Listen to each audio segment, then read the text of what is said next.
Oh, that's because I rubbed against the fucking fan. Don't worry about it.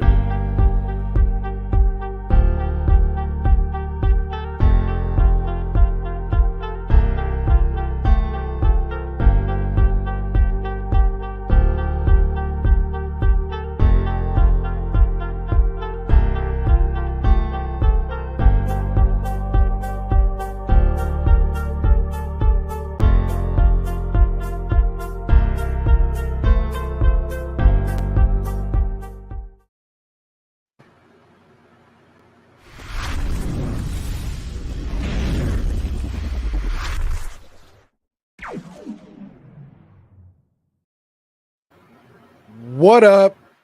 What up? What up, world? We are back. It's Wednesday, and it's my favorite show. This is the roster management, buy, sell, trade. And as I've deemed it, it's Rasta management.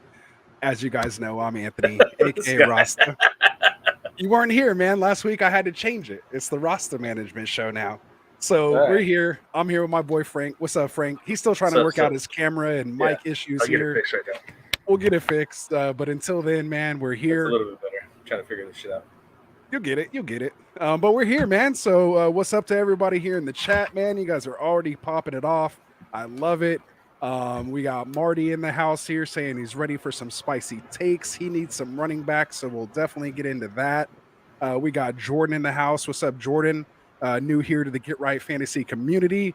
A new fellow degenerate in the house. Love his participation, in our sleeper channel. He's always, posting stuff in there, asking questions.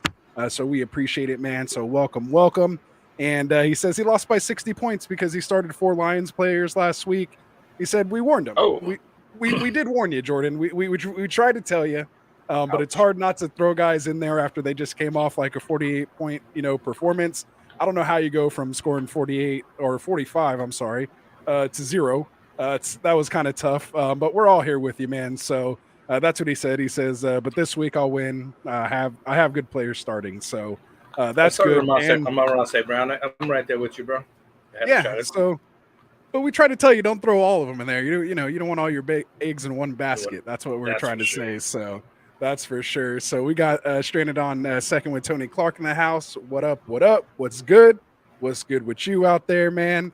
He's saying half his team's on a bye week this week. So we're all there with it, man. It's week 6. We got our first buys coming up. Oh, there you go. He tried to correct it. He has half a team on bye. He's having, he's probably in the middle of a big hand right now. So he's trying to thumb out a comment quick text at the poker table. So shout out to Tony. We appreciate you joining us here, man. Let us know how you're doing. And I was talking to him earlier on Twitter through DM, and he said he has a spicy bet for us here tonight. So I can't wait to hear that. We all want to get on him, get on his bets. He had a good week last Sunday. I think he said he turned like 35 grand into like 117 grand, man. So that's awesome. So hopefully we can keep that rolling. What we gotta do? We got to get him on those prop bets Yeah, no, he's gonna help us out, man. So we've been telling him. So he's gonna help us do that. So he's saying now his running backs are Jacobs, Jacksonville, Robinson, Jamal Williams, and Eno Benjamin. So he's not too happy. So that's what this show's for, man. We're here to get your rosters right. This is the roster management show, like we said, man. So we're definitely going to get into it. So the chat's just popping. So keep it going, guys. Drop your questions in there. We're going to do live Q&A throughout the show. We got some news and notes here for you. We'll do a little Thursday night football preview for you. Do a quick little start sit with those guys. And then again, we just want to take as many questions as we can for you guys. Before we get into all that, of course, we got to take care of a little bit of housekeeping here. It's what pays the bills. Underdogfantasy.com, man. Use that promo code Get Right. When you do, I believe today's kind of that. Yeah, today's the last week, or the last day to jump into the best ball resurrection. Got to do it, man. $10 buy-in. Yeah. To get in there, your chance to win $100,000. It's going to run from week 6 through 17. So again, get in there, go sign up. Underdogfantasy.com.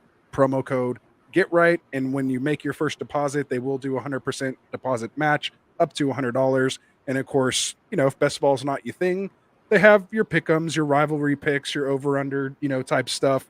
It's a lot of fun. So make sure you go check them out and go from there. So, of course, I'm going to shout out to our other affiliates here, partners on the channel here on Get Right Fantasy Network. If you guys probably caught it earlier, we had Cody and Shirtless Pat and the fellas on with the Check Down podcast. So make sure you hit that description, find the link in there, and go subscribe. We also have Colin over. Oh, see, look at that. We're on it now, man. See, look, we're all over it. You're getting there. I like it, Frank. You got that producer going. We got WAGMI Fantasy, man. WAGMI. We're all going to make it fantasy. Make sure you check them out. WAGMIFantasy.com. Hit them up on Twitter at WAGMI Fantasy. We got to put that Twitter at the bottom. Definitely, yeah. The website's great. The big thing is sign up for that weekly newsletter, man. That's the big thing. It's the Winning with WAGMI weekly newsletter. And of course, sites has his rankings and everything else like that. Audio got funky right there. Oh, did it? Yeah, reconnector. Hopefully we're good. Can you hear me now? I could hear you. It just sounds like you're underwater. Really? Yeah. It just went crazy all of a sudden. Well, what am I? Do I still sound bad? There you go. You just all right, we're good. All right, so there it is. So with all that said, last and but not least, we have our boys over here, AJ and Tim. I think they're actually live right now. They're new here to Get Right Fantasy, so they used to record on Wednesdays and drop on Thursdays, but I think they're just now going live on Wednesdays, which I love. We'll have to work out the time to make sure we're not kind of competing with each other. Yeah, so you guys can pop back and forth. But we'll figure it out, man. They're awesome. Go check them out. Gives you just different takes, from just the four of us here. So make sure you guys check them out. Again, their link is in the description. The Fantasy Frontline podcast, AJ and Tim over there, man. So definitely go check them out. So with all that said, we'll save the other stuff for later. Let's get into some football, man. What do we got? What do we got? Well, I said we're going to save that for later. We don't have to put all our eggs in one basket, just like we told Jordan. We'll spread it out throughout the show. Let's get some people in here. We'll run the little commercial later. We'll get there. We got some stuff for you guys. But good looking out. I appreciate that. Yeah, appreciate it. All right, man. So let's get into this, man. First and foremost, again, week 6 is what we're talking about here. Again, roster management, and a lot of stuff's happening now, man. It's our first week of buys. We have 4 teams on a bye this week. The Detroit Lions, we have the Houston Texans, we have the Las Vegas Raiders, and the Tennessee Titans. A lot of guys that are relevant, of course. So we're looking to replace these guys this week, or at least have somebody that'll stand in and hopefully, keep us competitive for the week. You have guys like, Derrick Henry, Devontae Adams, Josh Jacobs, Darren Waller. Well, he was out due to injury anyway, but up and coming guys like Dameon Pierce. Of course, Swift and Williams aren't going to be there for you. On Ross St. Brown, Goff, Brandon Cooks, who's probably a good, not a bad thing. You don't have to start him this week.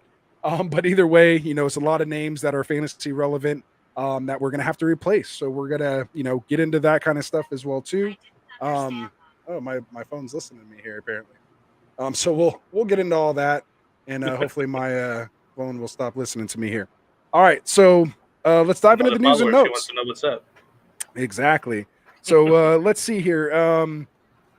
Before we get into any news and notes, man, I want to jump in here, the chat. This is why we're here. You guys support us. We wouldn't be here without you. We got Eli Murphy in the house. What's up, Eli? I've seen that. He said, I just traded Ramondre and DK for Jamar and Juju. What are your thoughts? So I'll give you the first hard one, man. Ramondre and DK for Jamar Chase and Juju Smith-Schuster. Which side you got? Ooh, that's juicy. Jamar Chase, I really like, but they're having a rough season over there at Cincinnati. Juju hasn't shown enough for me yet, but I do like Ramondre. He just had a breakout, but you're buying high on him. Like, how long is he going to, hold out over there? And I really don't like having any of the Patriots running backs, but I do like DK. DK has been solid. He's been coming back. Geno Smith's been pretty solid. I guess it depends on the rest of your team, but it's pretty even trade, I think. Yeah, not bad. So Eli, I don't hate it. I actually did. I don't want to say like a similar trade, but I had 2 of the main pieces in here, Ramondre and Jamar Chase, involved. In a trade today. Actually, myself and Dim Boys worked out a trade in our PPR Superflex redraft league 12 team. And I believe it was who'd I give up? I gave up Jalen Hurts. I gave up Ramondre Stevenson, Devonta Smith, and Zach Ertz. And I received, who did I receive? Joe Burrow, Jamar Chase, and Mark Andrews. So, and let me know what you guys think in the chat. I thought it was a pretty good trade. Both of us weren't necessarily happy for giving up Andrews and Hurts. Those were kind of the two pieces we didn't want to do. But it was one of those things where it's like, hey, when you get, are you happy? No. Are you happy? No. Deal. Like it was, it was one of those kind of things. So nobody's comfortable. Yeah, no one was happy or comfortable with it, and that's how you know you had a good deal for both sides. So I like that one. We shout out to Red Solo Cup. What's up, man? DD in the house. Appreciate it. But yeah, Eli, I like that trade myself. And again, I assume Ramondre wasn't like your RB2 or anything like that. I'm sure he was just one of those depth pieces, and he sold high and got yourself a first round type prospect out of it. So I like it, man. So there it is. Tony's saying it's time to get right, baby. That's what we're talking about. Right, get those lineups right. There it is. We got LeBron in the house, baby. What's up, George?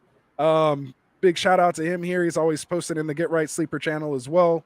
For those of you guys who want to get in that channel, we can do definitely a deeper dive into your teams, your full roster, construction, and just overall thoughts. Make sure you get in there, hit that description. It's at the very top. Join our Sleeper channel. Post screenshots of your team in there, and myself and of course other folks here in the Get Right community will definitely give you their 2 cents about it and give you some good opinions. And it's better than kind of just going on the regular Sleeper threads. You get a lot of trolls and stuff like that. You're not going to get that here in the Get Right community. So as far as his actual question though, what's your outlook on Marquis Brown? You like buying, selling, Brown, or holding Marquis Brown? I'm holding Marquis Brown. I like him. I know that D-Hop's coming back, and I think it only helps him. I think it's going to hurt those other guys that we were, keep picking up on the waiver wire and, starting them. And who was it just came back last week? I can't even I always forget the guy's names in Arizona. I was trying to look at the depth chart right now. Rondale Moore. So he's got a short window of when he's going to be fantasy value. You know what I mean? But I don't think Marquis Brown gets hurt. I think obviously some of the touches will go the other way, but I think overall it's the other guys that are going to lose out, and I would hold them definitely. What do you think? Yeah, I think he'll definitely still be relevant, in this offense. Their running game isn't, that great, that efficient. So they're definitely going to have to air the ball out. Their defense isn't, fantastic either. So, they're going to give up points and be able to, have to put points up every week.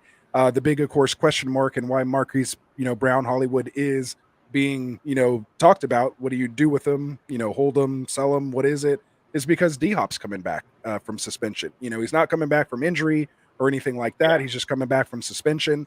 But you hope that actually is going to take some of the coverage off Hollywood Brown, and maybe he could actually eat or at least maintain his current, production, maybe a little more efficient, might lose some volume. But yeah, just depending on where you are, wasn't really a big Marquis Brown guy myself. But when you look at the numbers, he's definitely produced. He's solid, man. Yeah, I mean, he's produced. It's just, I kind of knew what was going to happen later, and I didn't want to have to be forced in that kind of situation. So that's kind of why I faded him in my drafts this year. So, but, he's definitely worked out, and, it's going to go one way or the other. Once I think at least for the next couple of weeks, it's going to be looking better because, like you mentioned, the running backs aren't that good. Connor's kind of hurt. We're picking up, Benjamin right now. It might be somebody else. I heard they worked out a couple other guys as running backs just to try to fill some holes over there. So, that obviously lends to more throwing. I think that's going to help and keep those guys with high targets. You get high targets, they're going to eat. So it'll be fine. I'm not letting them go. I'm just going to keep riding until I see something different. And Eli's kind of saying the same thing. He's going to beast. He might get 1.5 targets. I assume he probably meant less when Hopkins comes back, but it's still going to be good. So it's pretty much what I was saying. He's just probably going to be more efficient, facing the second best cornerback versus the second or even being double teamed there. And lately he's been getting 11, 17, 11, 10 targets per game. That's solid numbers. I mean, so if you lose 1.5 of that and he'll still produce, he'll be fine. Still should be good. We got Marty in the house saying I'm on Raw played me, as he did a lot of us. Yes, I started him over Lockett, as I would have too, and got swiftly humbled just like we did. So we're all there with you, man. Again, how do you go from scoring 45 points 1 week to 0 the other? Like, can we just get somewhere in between there? We would have been, okay with that offense and got a little I'm more good with 10 to production. 12 every week. Yeah, so it's good that they, have them on the bye week this week, and we're happily rolling them out, coming out of the bye. So I think we'll be fine. After the bye, it'll be better. Gotta just maybe worry about what happens. Maybe once Williams comes back, still thinks that it's going to take a couple games for JMO to get up to speed, so to speak, and just kind of everyone's in midseason form right now. So for him to literally have his rookie debut, I don't expect him to produce early, but he could be a nice piece come later in the year. And Eli's saying Lockett's low-key been amazing, and he has. Lockett's definitely one of these guys who's been in trades in our ambassador league. He was just traded, I believe, today. I think Wilson traded him to NYG guy for Najee and who was it? Najee and somebody else. I can't remember who else it was. 328 or what was he? For what? Oh, the 807. Guy in our 807, yeah. Tyler Lockett, 807 last year. Yeah. Involved in more trades during the draft. During the draft, which is why he was always referred to as 807. So he'll always be that for us. So he said, I am in a 10K event, 23 people left, 213K up top. So I knew he was at the table thumbing out, the comments there. So that's what's up. Yeah, for sure. We're going to have to get on a little side. I just want to not for money. I just want to play with you. I want to play for money. I don't care. I think it would be fun. I'll play for $10. Oh, this guy. But not like 10 grand. But that's what's up, man. Oh yeah, for sure. Frank will do it. He's good. Frank will be there with you, Tony. But I want to be in there too. But we'll get it going, man. Anthony's better than I am sometimes. I appreciate that. We've known each other for almost like 20 years. That's the first time you said that, so that's good. Once you started, doing, I took the words out of my mouth for once. Sleight of hand tricks. I knew it was over for me. That's why I couldn't tell you that I was, did close-up magic for like 10 years before I knew people would have a problem with that. But either way, with the magician, obviously. Exactly. Don't let him deal at least. We got Jack Lombard in the house. He's saying, "What's your thoughts on Waller and Pitts?" So you got a quick take on that? And remember, Waller's hurt right now too, dealing with that hamstring. Hurting. I'm not even sure what's going on over there. He's had a rough go. Pitts, I was never high on him. I don't think he's going to be a guy to lean on going forward. I think he's droppable, and if you could trade him, get out of there. To somebody who would actually like him. But Waller's also sadly underperforming where he got drafted and everything else as well, and I don't think it's going to get fixed. I think that obviously we see that it goes to Adams over there. He's the main man now. Anybody else just cannon fodder basically over there in Vegas. You know what I mean? When they get it right, it's all just going Adams. I was just feasting now. You know what I mean? Right. So I would just be done with both of those guys personally. Yeah, I don't have a Pitts problem because I wasn't drafted him anywhere. Yeah, I wasn't with them either. Yeah, I literally I have 74 teams, 64 of them are best ball, so I don't manage them. And then 10, redraft and dynasty leagues. I have 0 shares of Kyle Pitts, so I don't really have that problem. And I think I have 0 shares of Waller and all that too. Right? The one dynasty team that I actually orphaned and took over that had Waller on it, I traded him for ASB in like a second round 2023 pick. Before the season even started. So let's go. That's good. Yeah. That's so good that right was, there. I immediately was like, oh, we're getting him off the team right away. We're not having any Raiders on my team. All right. So listen to Devontae Adams or what? Yeah. Except for Devontae Adams. He's different. Yeah. He's built different. Yeah, and I don't think of him as a Raider yet. So it was okay. I do have several shares of Devontae. But in all seriousness, I think even if you drop these guys, you could probably get some trade value out of their name still, probably. Maybe get a little bit something out of them. Yeah. They're kind of add-on pieces to some guy. Maybe if you see someone that's just kind of streaming tight end every week, maybe you can put that, along with another piece. You probably got a Raider fan in your league, maybe. Could be. They have that many fans? Yeah, they do. All right. I have to take a shot. I can't help myself, man. It's just in my blood. I think it's a nation. I think it's an island. See, we can't help ourselves, man. We're terrible. All right. So but yeah, man. So I would try to move them just myself. But either way, it's tough. I would try to include them in pieces and see what else you can get. And go the streaming route, at least one of them. Let's hope Pitts comes back. He is getting healthy. they have to do something there with him. He is one of the only targets, him in London. So it's just kind of crazy where he's at. But either way, so we got DD in here saying his running backs are Joe Mixon, Kamara, AJ Dillon, Devin Singletary, and Madison. I also have Terry McLaurin, Gerald Everett, and Waddle. Who am I willing to trade? I want to trade Mixon. That playoff schedule is horrid. So Cincinnati does have kind of a tough playoff schedule. They're facing Tampa Bay, at Tampa, at New England, and then home against Buffalo. So it is a little tough, but to me, those are you're gonna have to put up points, in those leagues, so that should lead to fantasy, relevance there. You would hope. But again, if you are looking to get off Mixon, maybe JT plus something else is something you can maybe target. Maybe you put Mixon and Waddle together and get like JT and Christian Kirk or someone like that that's still kind of producing, maybe like a Devontae Smith or something like that. But if you can maybe target that Jonathan Taylor Orno, there could be some potential there. You have Kamara, who might be somebody else people might be willing to move. What other kind of running back would you maybe target if you're looking to move Joe Mixon there, Frank? I would actually probably keep Joe, even though with that horde schedule. But I'd probably move Kamara maybe, and just because it's just the situation that they got over there in New Orleans and the quarterback and everything else. So that's why I would be like trying to get off while he's still high. And Mixon's been really solid, so that's why I was surprised he was willing to move his number one. You know what I mean? Like the first guy, I think that's his number one on his team, right? Like, would you consider that guy? Yeah, for the most part, yeah, he took him one. Yeah, and that's why I'm like, really, what are you going to get to replace that number one is the question. And I know what you're saying; it is a playoff schedule, but if he was drafted in the first round. So I mean, I just don't. I wouldn't move him. I'd move Kamara. That's just what I'm trying to do. One piece you can go after that might work for you right now is maybe Deandre Swift. He's been hurt a couple games on a bye week this week. If the owner, if the Swift owner is hurting and they need, they're 1-4, maybe 2-3, maybe you could put Joe Mixon, again, and maybe Waddle. It seems like that's someone you want to. I would maybe personally move McLaurin over Waddle, kind of myself. Kamara and McLaurin. For me, I'd put McLaurin and Mixon again if that's the guy you're really looking to move for Swift, because Swift gets the Jets, Carolina, and Chicago as his playoff schedule. So Swift might be a person you could get there too. So yeah, keep us posted, man. So let's see. So we got Tony here saying there's 4 very good bets to make in the Seahawks Cardinals game this week.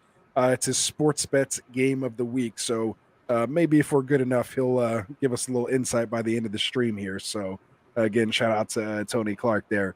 And he was saying Joe Mixon plus someone for who. So I think we kind of covered that right now. So any other clarification you need there, DD, let us know.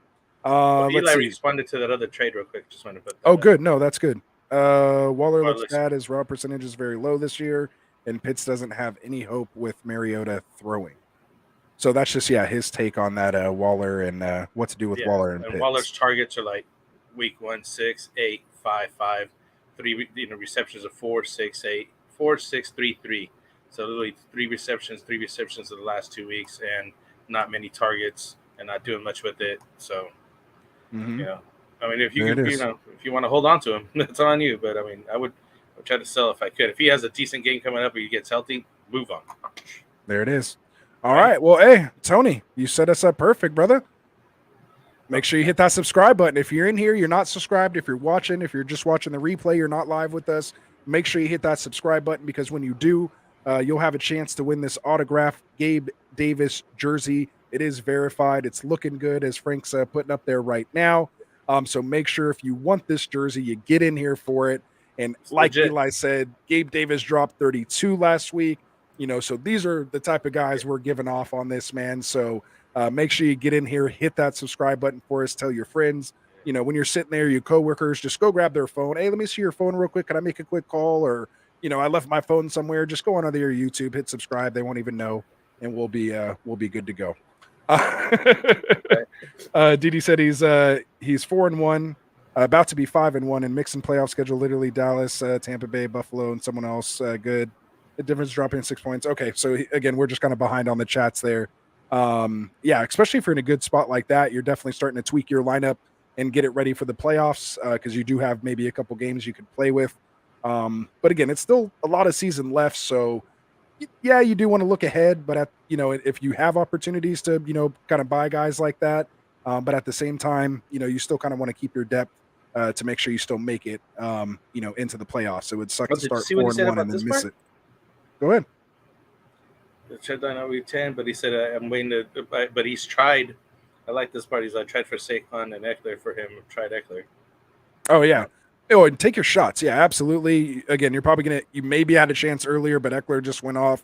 Saquon That is window like closed. RB top 3 overall. Yeah, so that Somebody's in window's love kind of with him now. closed. You know what I mean? Yeah, absolutely. But 2 that's weeks, good, man. The week before he went off like that, you would have got him. Yeah, for sure. and as far He as would have been the available. as far as the trade deadline, every league's different. So some people have it. Could go all the way up to like week 12 or 13. I think most of ours are like week 11 or 12. I hope Ours you are the same as adjusted NFL. I was going to say, I hope you adgested the deadline on ours since Same we as have the that NFL. extra game. But Follows it either on way, itself. there it It is. is what it Whatever is. the We default started the is. season. All right. I forgot. So yeah. So that's what he's saying. I'd still wait. Patience helps, especially if it's a buy low. So there we go. We All right. one So we from got the the Joker. Is he in Oh, there? go ahead. Yeah. Go ahead. Yeah. I was doing the same thing at the same time. We're so we on got it. the Joker. We're A here. new guy here, I think, baby. He's been with us here. So what's up, Joker? Go ahead, read it off, man. I'm gonna take a drink. For flex, full PPR, David Montgomery or Jeff Wilson Jr. I have Ramondre Stevenson in my RB1 slot. Flex, full PPR, David Montgomery, Jeff Wilson. Other guy, go with Jeff Wilson. Jeff Wilson is should be a no-brainer start. He's on one of the top run, heavy offenses in the league. Yeah, he doesn't really get passing game work, so much.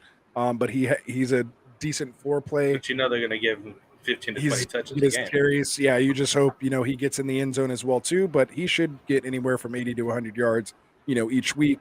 And then again, you just hope he gets in the end zone. He might have a catch or two, but for the most part, David Montgomery just came back from an injury and not on a very good scoring offense. Right. And you got Ramondre Stevenson who just went off, and he's what's his name got hurt too anyway, so he's going to be basically the RB1 over there right now for the time being. So, yeah, there it Jeff is. Wilson Jr., Ramondre Stevenson. Nice. All right. See, this is how far behind we are in the chat. Yeah, we'll catch up right now. We're getting there, guys. We're working through it, but appreciate the response. He says, I won the trade. So well done. Andrews is a monster. They're saying that's a good trade for you, Anthony. I thought it was really a good trade for both sides. I don't think really either one of us got over on one another. It helped both of us. And the big part of it too is he had a lot of guys with week 10 bye week. I had a lot of guys with week 7 bye week. So trading off our stacks of week 10, because he had the week 10 stack with Burrow and Chase. Portions of it at least, yeah. I had it with Hurts and Devonta Smith. But the other problem was I also had Adam Thielen. I also had Kirk Cousins. I also have Cooper Kupp, all week 7 buys. So I needed to split that up a little bit. It's going to be rough. So that's why it definitely helped us make it happen. And those things are important. So how do you feel about that? Since we're talking about it and we're mentioning it, like, do you worry about it when you're drafting? Do you pick one player over another because of the bye week, or you just go for the player you want? Yeah, yes and no. So what happened is my first 4 picks in that draft, the best player available that I wanted had a week 7 bye, just based on how it was running and the spot I was in. So basically when that happened, I literally just kind of leaned into it. I was just like, well, now I'm just going to have everybody out on week 7 and we're just going to lose week 7, but I'm going to be good everywhere else. Unfortunately, I started off 1-4 in this league somehow. And both of us were both 1-4 with like pretty good teams. And it just the way it kind of played out, the whole thing or whatever. Yeah, I mean, I have the points. I think I have like second most points in the league, if not the most points. But I'm 1-4. It's one of those kind of deals. Right? Yeah. So, but yeah. So it ended up working it out. Yeah. I go for it. I don't even look at it. I do try to pay attention to the bye weeks, but if based on who I want and what where I'm at, I'm drafted and with the quality of players that I'm receiving at that position. I'd bite the bullet for 1 week, like your Anthony saying. Like you just gotta, even if you don't, like I may not run the tight end right now this just because I don't want to move anybody that I have on the bench and whatever. You know what I mean? Sometimes you just got to do that. Sometimes it's just you got to roll the dice and be like, hey, I won last week. Kind of see how you're doing, and maybe margin. Shoot, I've had players. I still win weeks with players giving me 0, anyways, even if they played. So I mean, like, you kind of just got to look at it that way, you know? Right. Exactly. I might make a last minute trade. I'll throw it out there and be like, look, anybody's moving, just give me a tight end. Right. Or you just kind of throw someone in the Sunday game, whoever it is, and maybe they get one of those random touchdowns to like the second or third tight end on some kind of like play action. And you're like, literally only one person started the guy. Yeah. Either way. But yeah, so we got Zachary Hugh in here. What's up, Zach? Evan Ingram or Cade Otton this week? Probably leaving Evan Ingram myself. Looks like Brate's starting to practice here this week. So if he ends up being a go, that might kind of push, Otton off to the side. Muddle that whole situation up. Yeah, but if not, I mean, if Brate still is out with that concussion, then I still think I'm starting Ingram over him. So I'm actually starting Evan Ingram over Schultz this week. I still don't trust his knee after he re-aggravated it. I want to see him healthy in there for a bit, and plus I'm just kind of waiting for Schultz to get back, or for Dak to get back to make Schultz a little more relevant. But that's me. So that's why I'm starting Evan Ingram even over Schultz this week. So I'd go Ingram. Dak will start this week? He shouldn't, but we'll see. You never know with Jerry. They say he got some pop in the ball. He could grip the ball now, so you never know. We got Marty in here saying Benjamin, Benjamin, Brian Robinson, or keep Harris. So if we're only picking one out of these three, the smart bet is most likely Harris. I mean, yeah, he has the hamstring now. I think he still comes back. Belichick's not going to give Ramondre Stevenson the backfield. I wouldn't even be surprised this week if like somebody else was a completely different rusher over Stevenson this week, which is why I was happy to kind of trade him off, to them boys and let him deal with that New England headache over there. But my favorite, as I'm sure most people are probably screaming at their phone right now, he's going to say Robinson. So that's where I'm leaning. I like the unknown. I like that lotto ticket. Let me see what we get. Benjamin, Connor might even play this week. We know what he is. Yeah, we know what he is. So I'll if take Connor my plays, I chances think with Eno's going to have a better shot than Connor. Yeah, but I would still go Robinson, Harris, Benjamin in that order, right? I agree with you there. So there you go. Keep it coming, Marty. I like when me and Eli see eye to eye, so appreciate that. You're saying Ingram there. And they're talking about a Debo trade in here, so I'll let them kind of work that out. We got Raymond in here. What's up, Ray? If both are healthy, who should I start? Up, yeah, I was going to say, that's what's up. From our home league, right? This is Ray, right? Okay. Yeah, this is Ray. This is Ray, yeah. So from our home league. That's not good, man. We got our home league league. Hey, we got to answer the question, man, either way. This ain't good. Yeah, this ain't good. I don't know about this. But what's up, Ray? Appreciate Jerry's you coming been watching the whole time. So I was gonna say, yeah. And that's why he's up there. And Bobby right secretly watches. He watches. Oh, he drops some comments in here from time to time. But he says, if both are healthy, who should I start? Olave or Thomas? Both are coming off injuries. Thomas's toe injury or Olave's concussion. So, it's tough if you have both of these guys. I think they're both, startable. It's really hard to kind of tell. I mean, if they're both just healthy, I'd probably go Olave if it's, PPR. If it's our home league, which is just standard non-PPR, I think Thomas has more touchdown upside. He's just kind of the bigger body, more red zone type threat. We've seen that early, especially if Winston, has a lot of trust in him as well. If Winston ends up playing, good games right off the bat, but the quarterback situation is what's hurting over there, right? Yeah, a little tough. So, but Winston came back today. If we ever do get to our news and notes, but Winston did come back. I'll probably just mention him as we start talking about these guys. I'll just drop in those little nuggets there. But to me, I lean Thomas for touchdown upside and non-PPR, and then Olave if he comes back.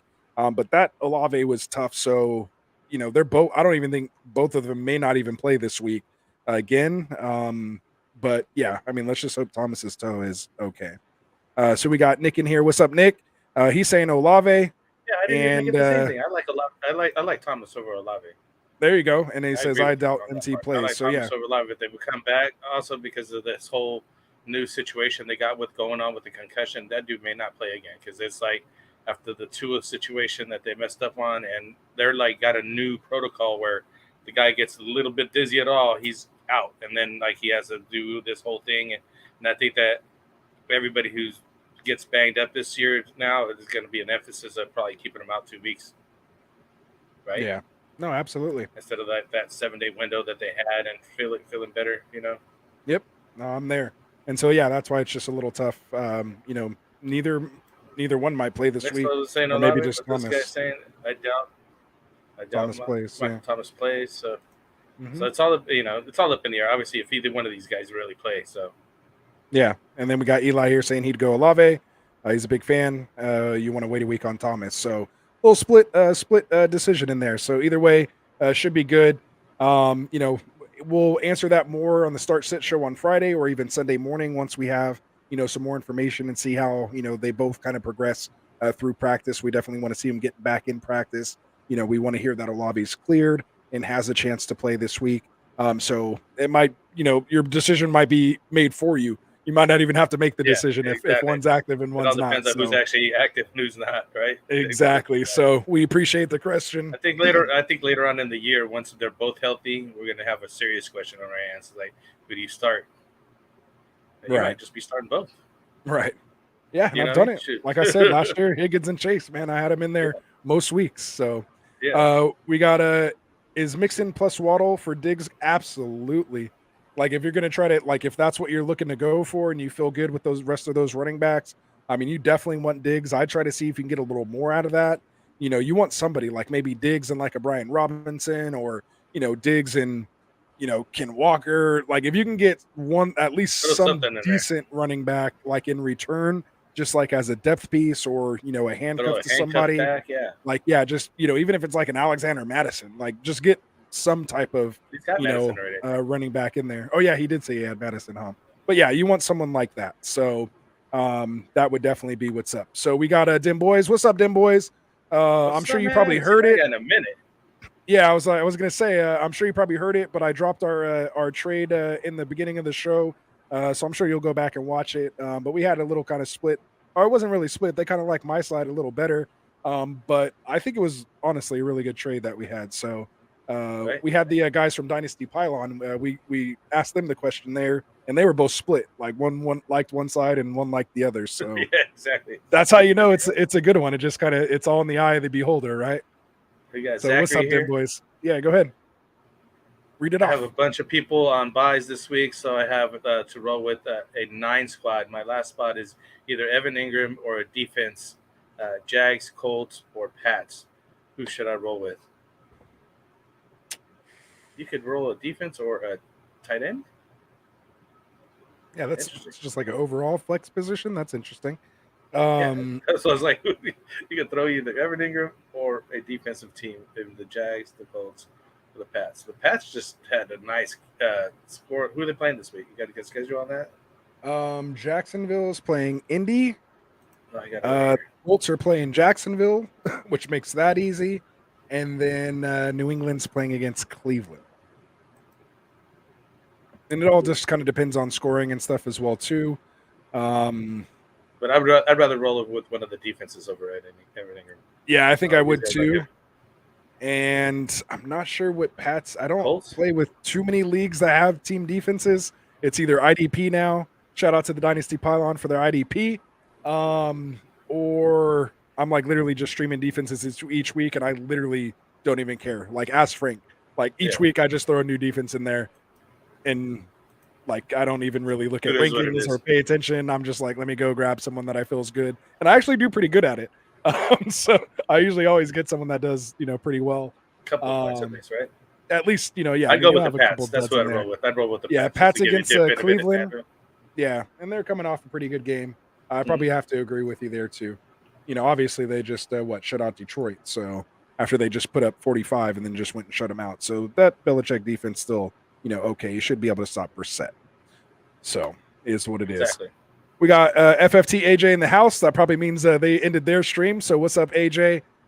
We have him in here. And again, come sub to the Fantasy Frontline. Make sure you guys check out the description down there. Check out the Fantasy Frontline podcast, man. New show here on Get Right Fantasy Network. Go support the fellows over there, AJ and Tim, man. Go give them a sub. We'd appreciate it. Tell them Get Right sent you. Click on one of the comments. Oh, there it is. Okay. Eli was saying, "Nah, Waddle's so good. Do not sell that much for Diggs. Not worth it." Yeah, that's what I'm saying. You definitely need another piece in there. I wouldn't do both of them, but I like getting Diggs as a piece in that. It's like who you're targeting. Exactly. So we're almost caught up with the chat here, man. Keep them coming, guys. We love it. Hayden Hurst is on the waiver wire. Is he worth a pickup? Probably one of my most owned tight ends in my best ball leagues. Unless I have Kelsey or Andrews, I was basically slamming Hurts and Hooper, which didn't really pan out too well, and Gerald Everett, which did kind of work. So that's where I would go.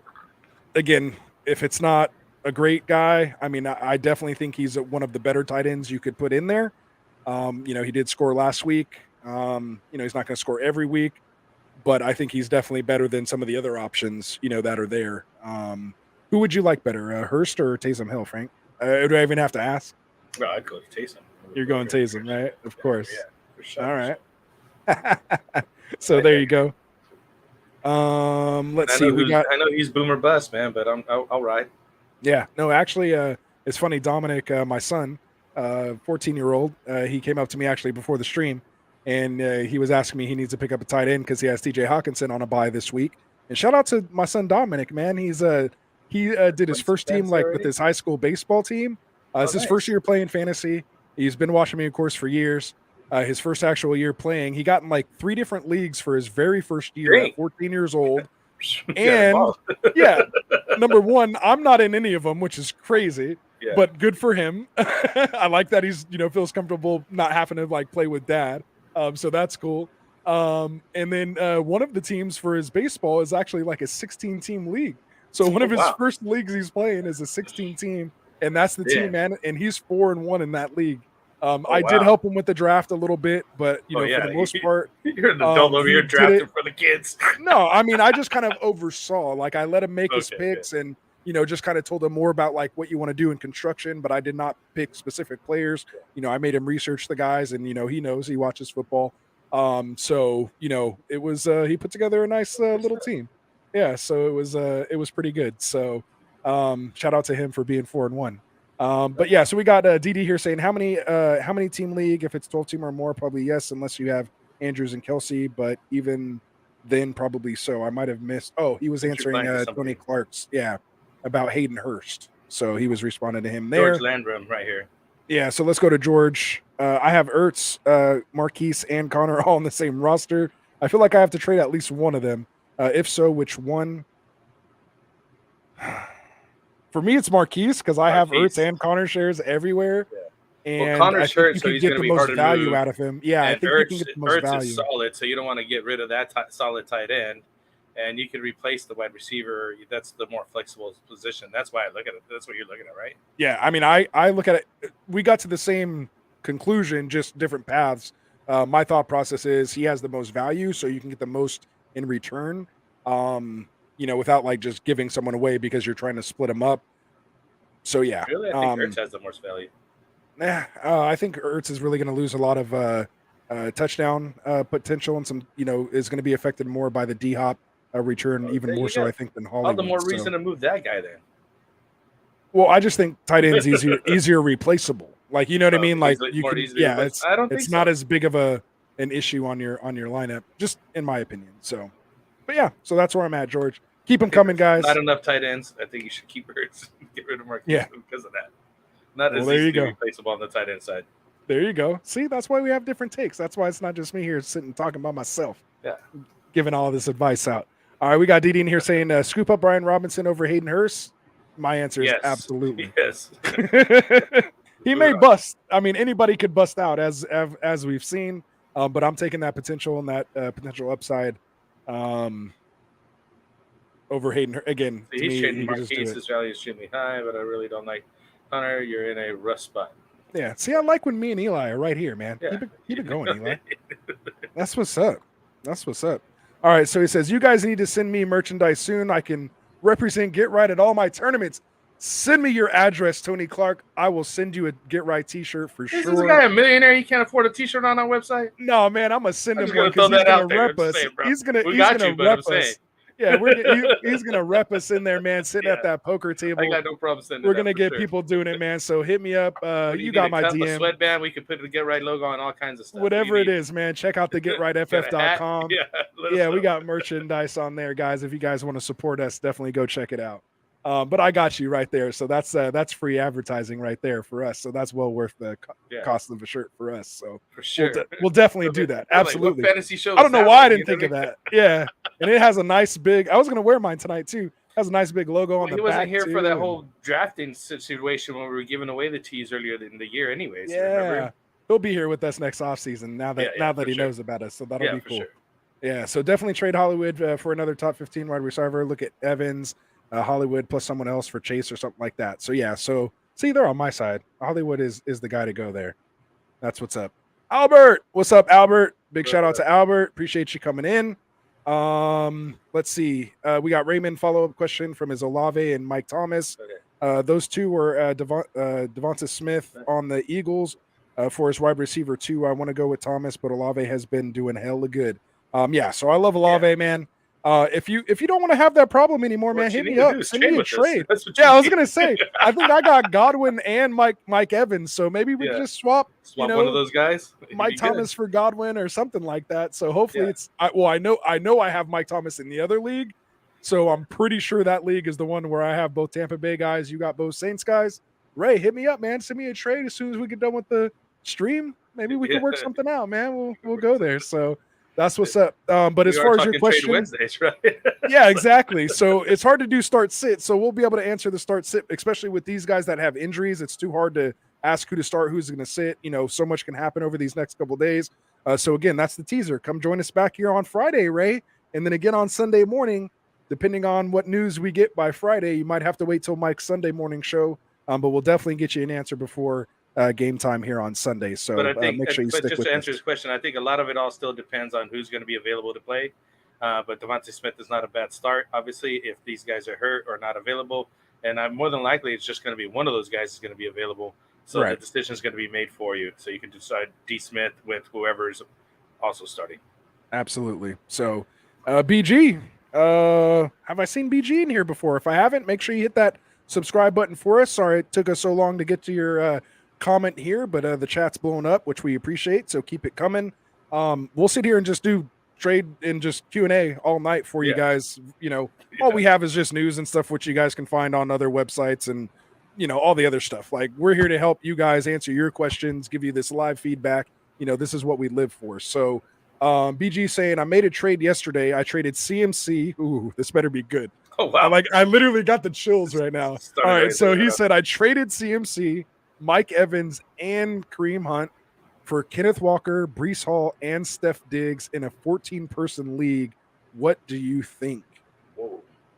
Let me take that in for a second. CMC, Mike Evans, and Kareem Hunt for Kenneth Walker, Breece Hall, and Steph Diggs. So I think you upgraded at wide receiver, albeit not so much. Not too much of a difference there, but it's definitely an upgrade.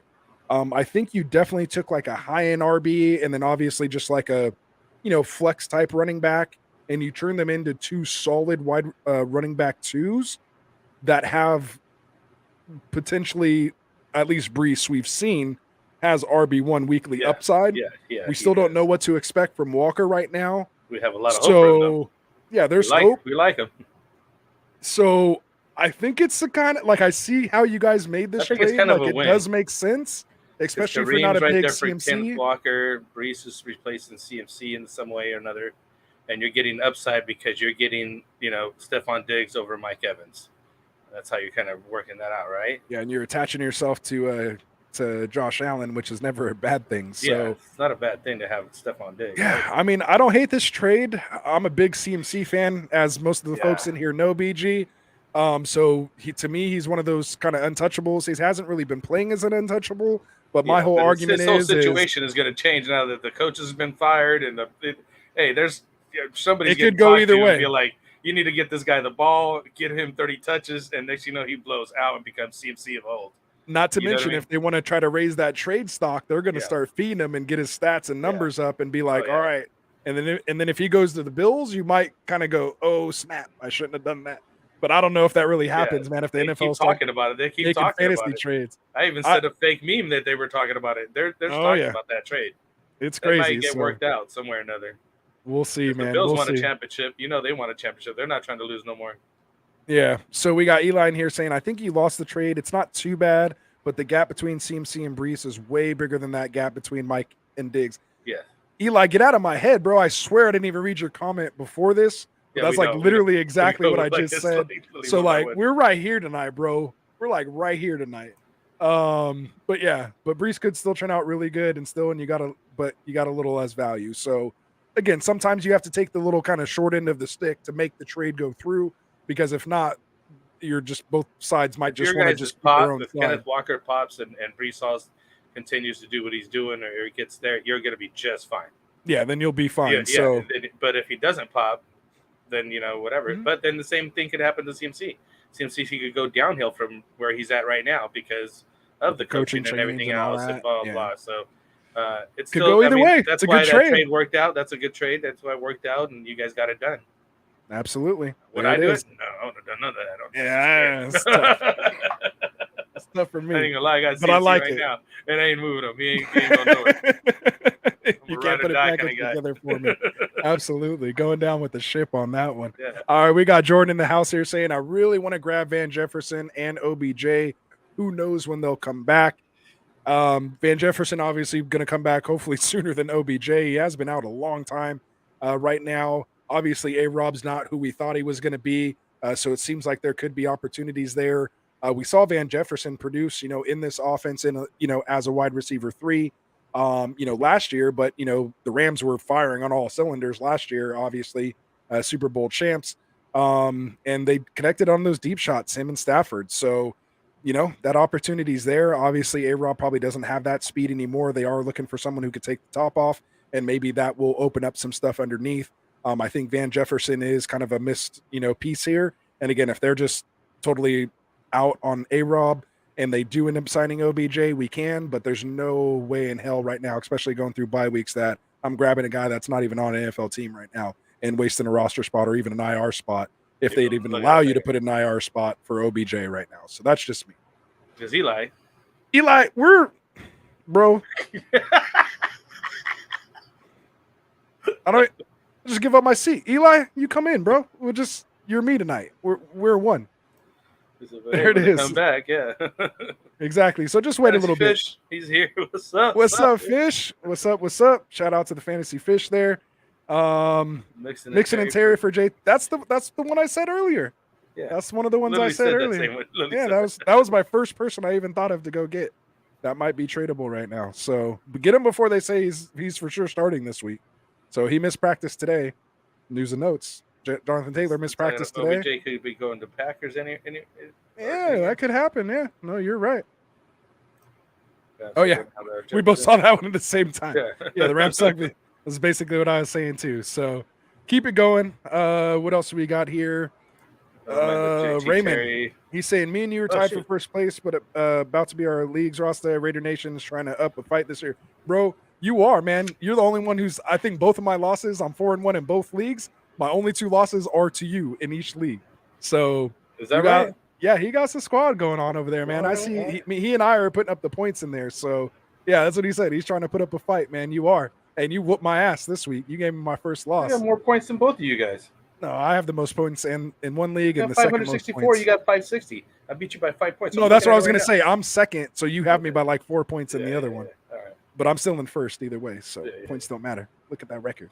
All right. So anyway, I love it, man. Keep it going, Ray. You're playing good this year, man. Good luck to both of us.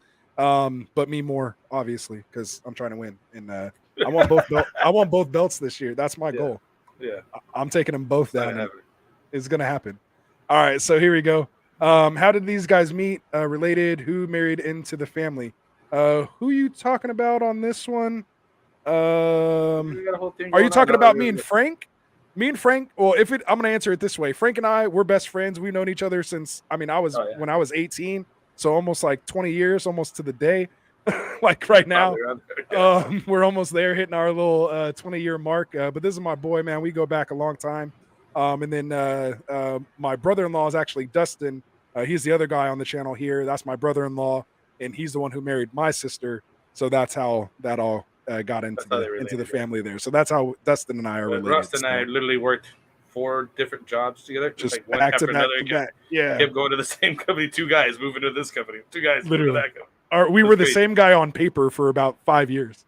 Yeah. No, longer. It was longer than that. Little, yeah, just about, probably 5 or 6 years, 6 or 7. But yeah, so we got a Warrior in the house. What's up, Warrior? Waller's on a bye, plus he has not been very productive. His opponent has Andrews and Hill. He is weak at DST. Should I trade him Hurst in the Jags D versus the Colts for Taysom? If you could trade a freaking defense for any type of positional player, I'm all for it.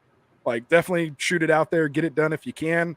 And I'm sure my boy Frank here is going to say, go get Taysom Hill, even if you have to pay a little more. I would say get Taysom Hill, but why are you trading so much for him? Like, you're trading Hayden Hurst and the Jags defense to get Taysom. Taysom's not, I mean, he's good, but it's not that. I'd shoot for Andrews. If you're going to get anybody off that guy, you know what I mean? Get Andrews. You know what I mean? Like, different package together and get Andrews. Yeah, right? I would certainly, it'll be like, wow, you're sitting fine with Taysom. You don't even need Andrews. Like, I would feed that idea in his mind. You know what I mean? Like, literally. Definitely. And I'll let you answer this one. What's your outlook on Taysom Hill rest of the season? I mean, he's going to be, maybe tight end number 8 to 10. I'm not going to say he's going to be in the, upper echelon top 5 or anything like that.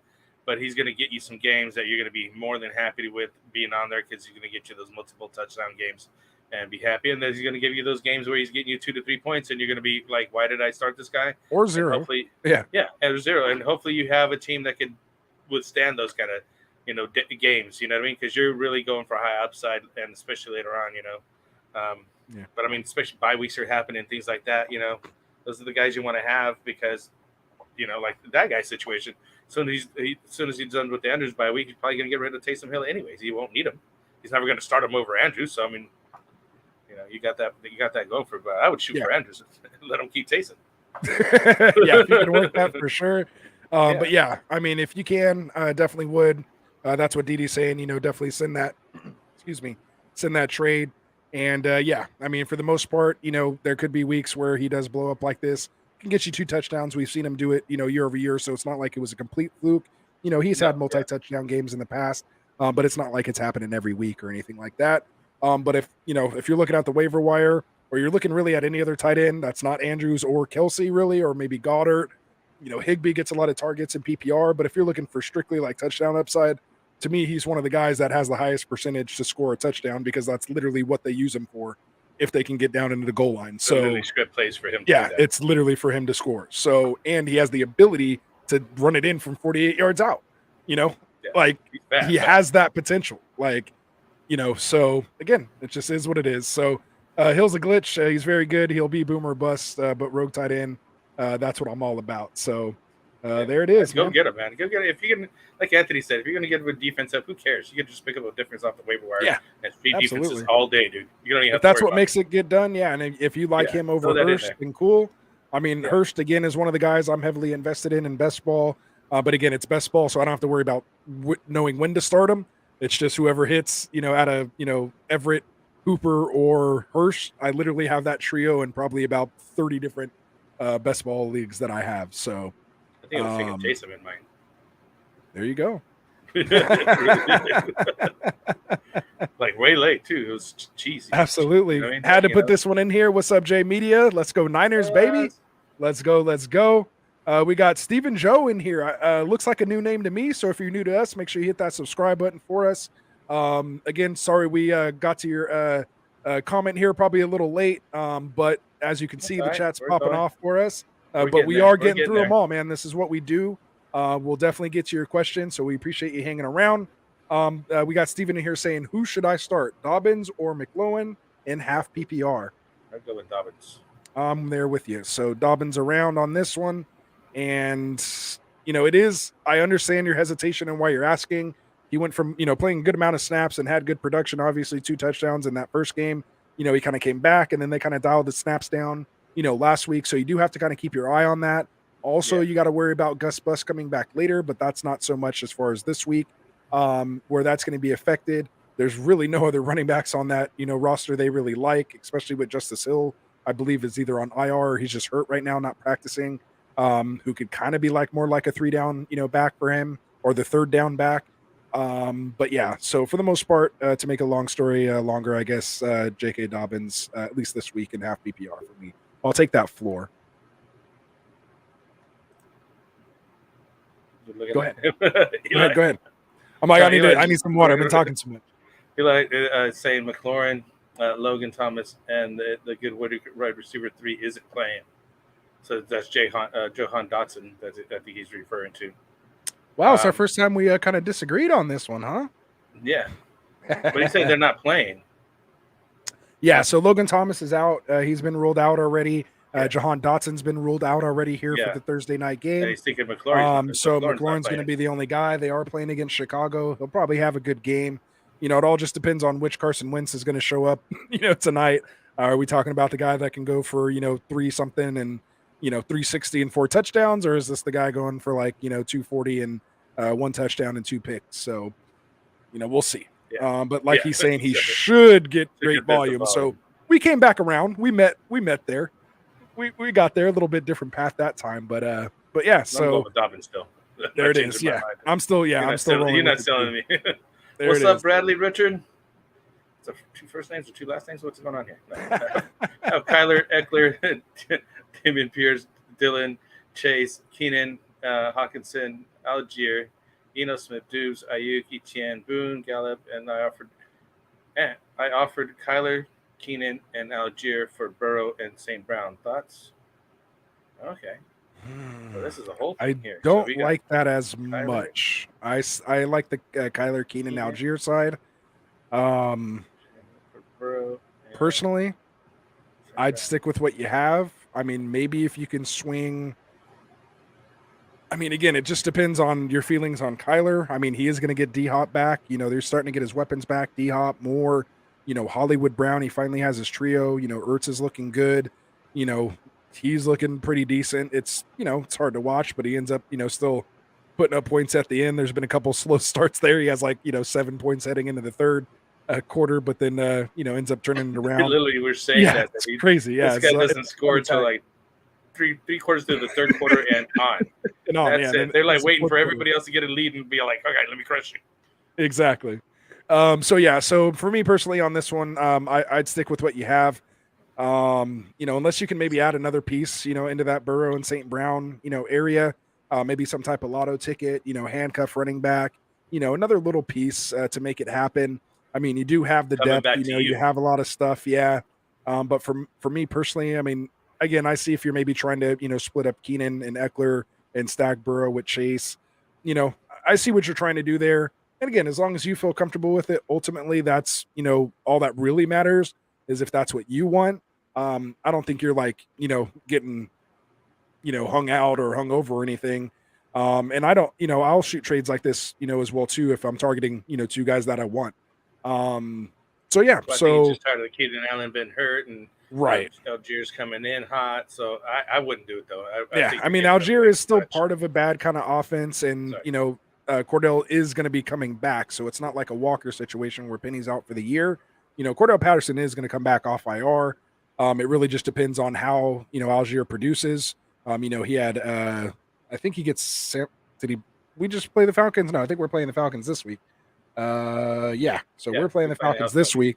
So he had 2 kind of bad, first starts, himself, going against, the Philly defense last week. And then, going against Tampa Bay rush defense last week and then San Francisco this week. It does get a little better after that with Cincinnati, Carolina, the Chargers, and then Cincinnati and Chicago, Carolina and then Chicago again, then Washington, then Pittsburgh and a bye.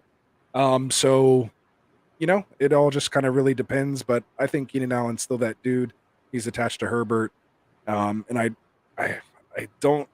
like Kyler and Burrow are kind of right here for me. I do lean a little on the Burrow side, but I don't think St. Brown makes up enough difference for those other 2 guys. But that's just me. Long and short of it, don't do it. Yeah. Should they sell or hold Deontay? Oh, that's a good question. Where are you at with that? I try to sell him if you can, honestly. Yeah. And I'm a big Thanks for DJ that. Like, fan. let me answer it. I was like trying to think. My bad. He's like, what do you think? I couldn't help. I couldn't help myself. If there's any kind of dead air time, Frank, you know I don't like dead air time. Give me 2 seconds. Jeez, Not even. No, we need your gut reaction instinct, and then you can work it out from there. I really don't care for him in the first place. So I would have sold him also. Okay. Yeah. I mean, I would try to sell him, see what you can get. I wouldn't give him away. But with Pickett in there, looks like he is targeting, Pickens a little more. He's not just, zoning in on DJ like Trubisky and, Big Ben was, in the years in the past. In the past, yeah. Yeah. So, if you can move him right now, I mean, maybe wait until he has a good game and then sell him off so you can get a little more. But you kind of you'd be selling low right now for him. So that's it. DD in here saying Dotson's trash, though, to McLaurin. So obviously he has McLaurin. I don't hate it. Go ahead, read it out. Go ahead. Read it out for our audio listeners. But I don't think Kyler is going to be better with D Hops, and the QBs this year haven't been winning leagues. Personally, I'll hold Kyler. See, we're right here again. He was saying no. We're back at it. I'm not trying to do that. Yeah, we're back at it again. Yeah, no, that was good. I was about to tell you, but you were on it. Jacked up all the time. I don't know what's going on today. Yeah, you were on it. We got Warren here saying, I like the Jags versus Colts. Jags put up 19 points versus the Colts in week 2. Even Denver put up 16 points on the Colts last week. So, yeah, and I think I'm starting the Jags in a couple places as well against the Colts. Matt Ryan is good for at least a fumble and a pick. I think he'll have at least 2 turnovers. We got Koa 8 in the house. What's up? Says, what's good, guys? I think Alan Lazard and Melvin Gordon for Olave is smooth. Sorry, guys. Trying to fix my... Oh, you're good. Alan Lazard and Melvin Gordon for Olave. Where are you at on this one? And Melvin Gordon for Olave? No, I wouldn't do that. Yeah, a little too much, a little too rich for me as well. I think you need another piece in there. Gordon. Yeah, Gordon's good, obviously, with Williams being gone, especially if Wilson's a little banged up. Maybe they try to establish the run a little more.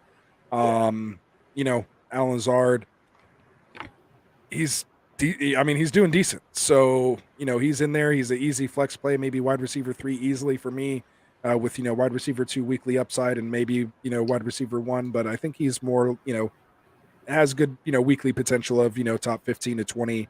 Is good, and he should get you at least wide receiver 3 numbers, which would be 24 to 36. I think you'd be happy with that. Yeah, I think just giving up too much. Period. You know what I mean? Like that's I would do one or the other or somebody else, but yeah, just for Olave, you're way upside down on just the fantasy points. Period. You know what I mean? Right. Like sometimes I just look at just literally how many points are you giving up versus how many points you're going to get from that one player. Right. No, it makes sense. We got Jay Meady in the house saying, who is the best waiver wire QB this week in week 6? I got Carson Wentz, but Thursday Night Football is tomorrow. Let us know who you have on the waivers because everyone's waivers are kind of different.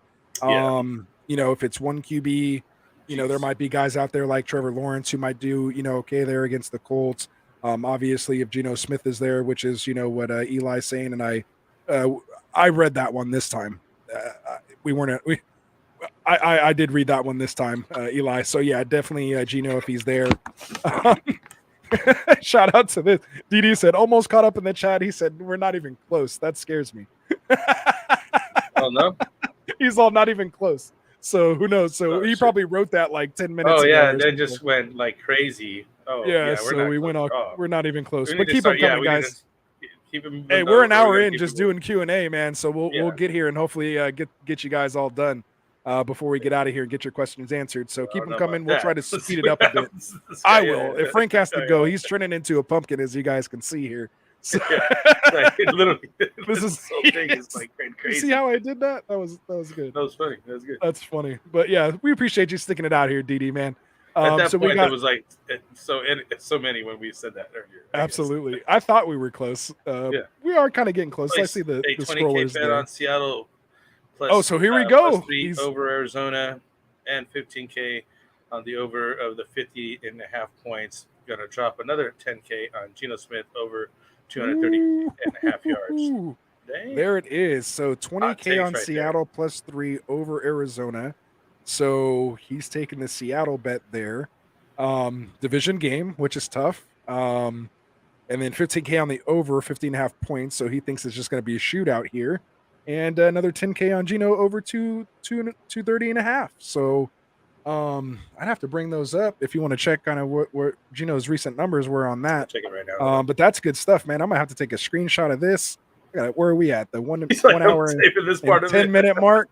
Yeah, so I'm gonna make sure I come back and watch this when we're done streaming at the 1 minute and 1 hour and 10-minute mark, so I can come in here and maybe jump on that with you. I'm gonna take a couple zeros off those So those here's numbers you got, but I might get on that with you. Yardage per game here. Go ahead. Starting at game 195, 197. The last 3 games have been 325, 320, and 268. Ooh, that's a good line. That's why they make money, man, because it's 230.5. That puts you right. Which way do you go there, right? It's taking the over, man. I like it. And just so you guys know, Tony's been with us here now for a couple weeks. He's been sharing his bets with us on here. Last week he had an awesome week. He had a total of, I think, 35K. He said turned it into 117K on his bets. So again, it's there. Do with it what you will, but play responsibly, guys. Play responsibly is all I have to say on that one. But shout out, we're there for you. We're all rooting for you, Tony. Let's go. You're good. You're good. Whatever you got to do, I got it. Here, I'll remove you here real quick. We're gonna go all solo with me. You guys get my lovely face here for a little bit. Where we got DD said Mixon for Debo. In the 101, add McLaurin or 2 for 1.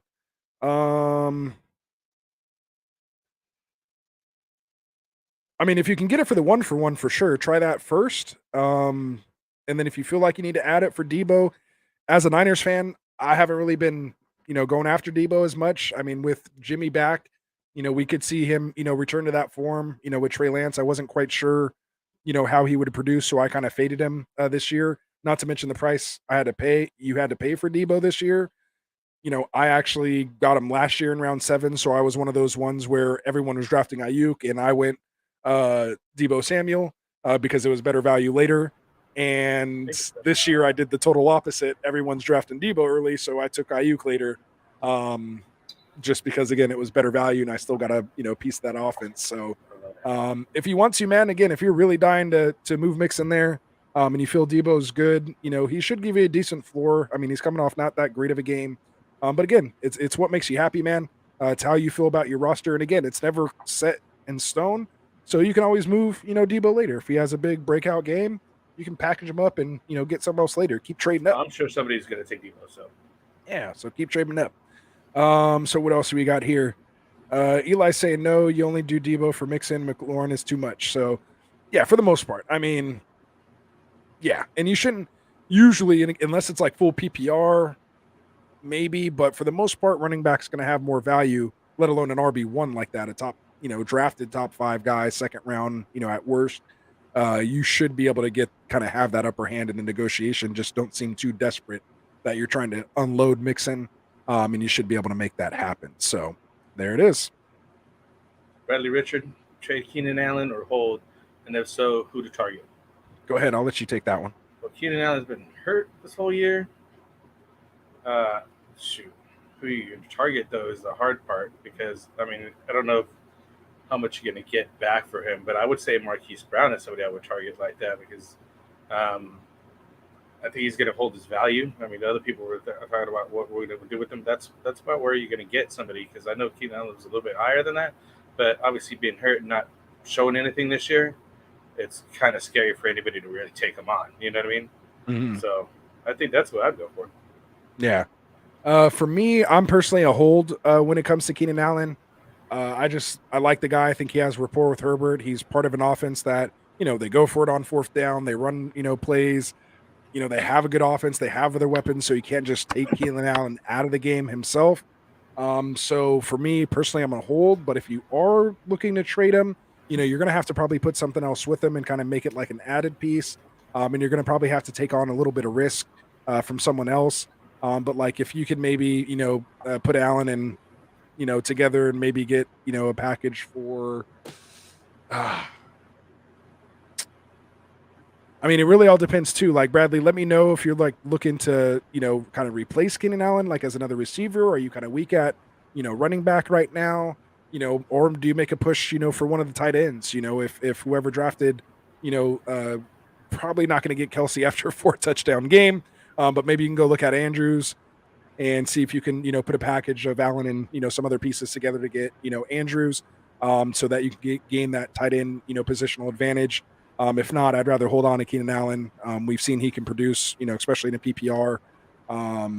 You know, and again, you haven't been with them so far, so I would just, you waited this long. Why trade him away right when he's getting ready to come back?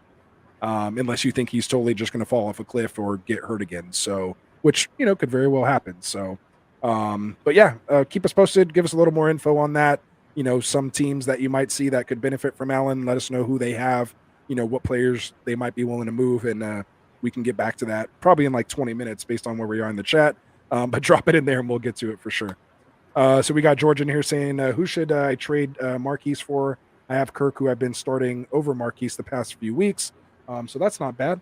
Who would you be looking to trade Marquise Brown for? So if you're trading him away, that might, like we said, Keenan Allen might be, someone you could potentially target, with Marquise Brown, get Keenan Allen plus another piece, for Marquise Brown. Maybe you add, a little something to it as well. Maybe you can get like a Ramondre Stevenson if you feel like he's going to be, a good piece there. If you're looking for another wide receiver, maybe you can go get, like a Drake London and like Perkins or Pickens, or, somebody like that, and kind of get 2 pieces, maybe not as high quality, but you can get some depth if you're looking for that. Otherwise, again, without knowing like the full teams there, George, and I know George, you got the sleeper channel, so just post the, if you have a couple teams that you think you might be able to trade with, take a screenshot, drop it in the sleeper channel, and we can help you out more there once we know kind of who are some of the other teams in the league. So yeah, let's see. Didi said he has cut Mike Evans, Waddle, Terry, McLaurin, Lazard, and I'm sitting on D Hop one more week for my wideouts, 3 wide receiver league plus a flex. So I want to trade up to Diggs or Devontae. Yeah, maybe Devontae is one of those names you can get if people are worried, he's on bye this week. Not Keenan Allen for him, because obviously Keenan's still hurt too. But if he ends up getting this, suspension for pushing the photographer and that whole issue that they got going on, but I definitely like trading up in that case. If you can put like, McLaurin and Lazard together, or maybe like, McLaurin and D Hop for a Diggs or Devontae. I don't think as a Devontae or Diggs owner, which I do own both, I don't think I would take a combination of these 2. And if I did, maybe Evans and D Hop might be the best way if you're looking to do that. But you'd have to be comfortable with McLaurin and Lazard and Waddle. Maybe Waddle and D Hop, you can push it through, but I think it's going to take Evans and Waddle plus like D Hop to get a Devontae or Diggs. What do you think? Yeah, you got to package some good deals to get some higher guys. I was thinking you could move Waddle and Lazard or something like that, just to move up on somebody. I don't know if he's going to get Diggs or Devontae, but you could try to package them, because I'd rather get 2 and get 1 and then wait on D Hop to come back, and then you'll end up with Cup, D Hop, and Diggs or somebody, right? So just shoot it out there. Shoot. Mm-hmm. Go ahead, read it off. Go ahead. We're gonna move on for Randy. I'm getting offered Drake London and Kenneth Walker for CH, or my CH and McLaurin. Should I do that? Drake London and Kenneth Walker for my CEH and McLaurin. I would do it. CEH is very touchdown dependent right now, and McLaurin hasn't been doing all that great. Drake London, he's basically the same as McLaurin, but I'm going for the upside on Kenneth Walker. I know it's kind of risky right now, so it's kind of high risk, low reward in a way. But if it works out for Kenneth Walker, you're going to be much happier with him over the CEH. Yeah. I would do it. Probably myself. I mean, it's really tough because you're looking at the production. I mean, McLaurin is more proven than London right now. Mariota's tough. I think I'm talking myself out of it. I think I'd probably rather keep CEH and McLaurin. I'd rather package CEH and McLaurin for another one piece, but he's saying he's being offered this. So I'd really like to know who else, is on the team. Usually those initial offers are kind of just, hey, let's get this, Feeler offer. feeling out. It's usually not their best offer that they're willing to do. At least that's for me. I mean, I don't send what I'm absolutely willing to most pay for somebody just right out of the gate. That's not my style. So most of the time it's kind of just like, hey, it's a one. Anthony tries to fleece you as best he can.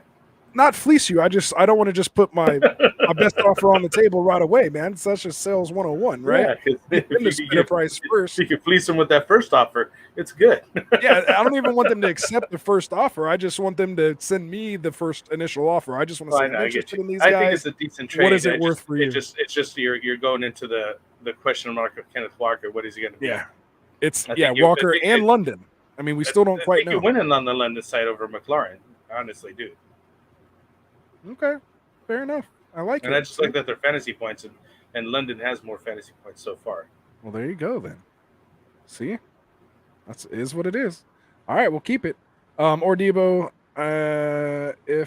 or IG. I don't know what that maybe means. I'm not too hip. I am old. I got gray hair, so I'm not hip on the new lingo. If that is something, or if it's just a a mistype. But another big guy and mixing playoff schedule literally gives me nightmares. Maybe I'm overreacting to it. I'm gonna move down to where I don't think he is. All those comments are just chatting. Just comments. All right, good. Yeah. I'm glad you did that. Filtered a lot of that right now. Good stuff.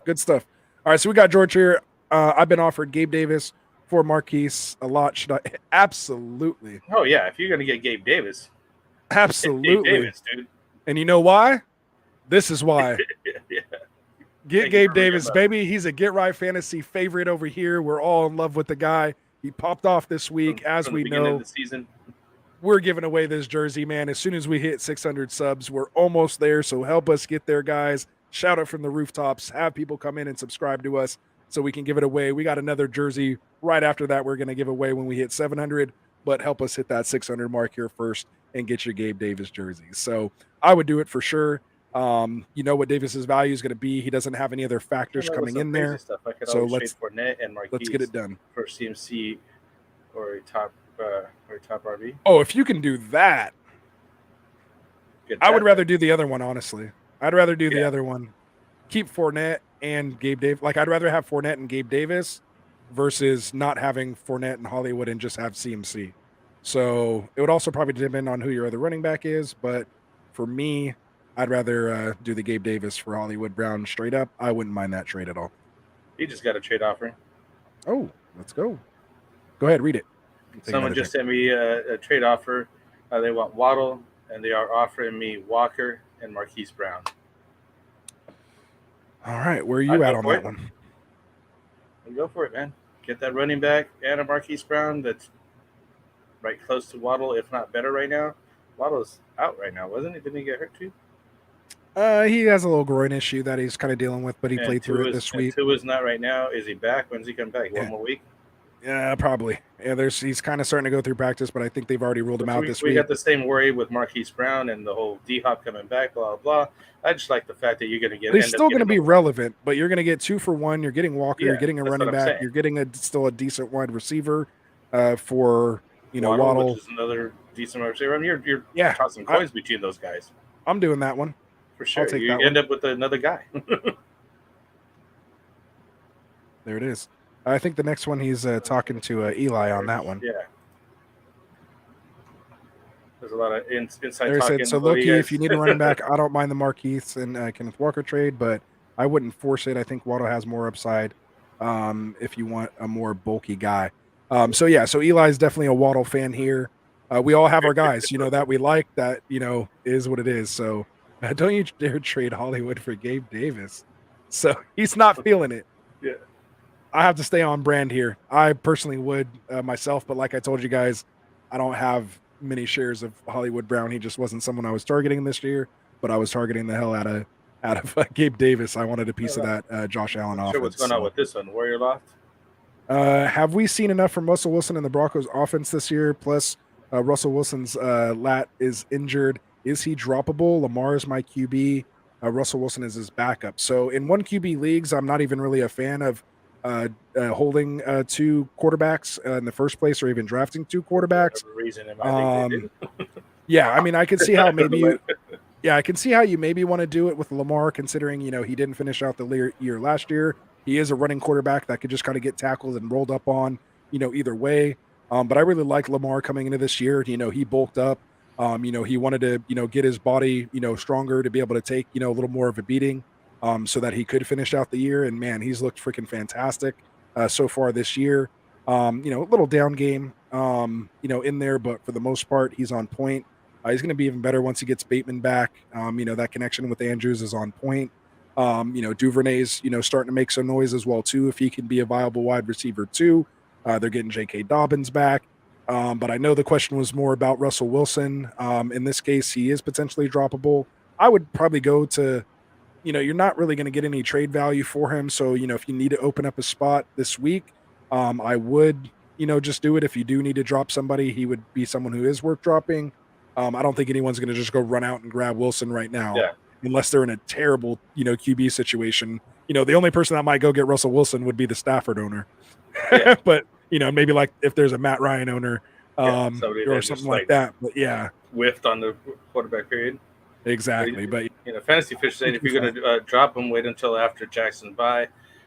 Wilson plays Tennessee that week, and it won't be a terrible matchup. So there you go. Wait for the bye. I mean, you already held him this far.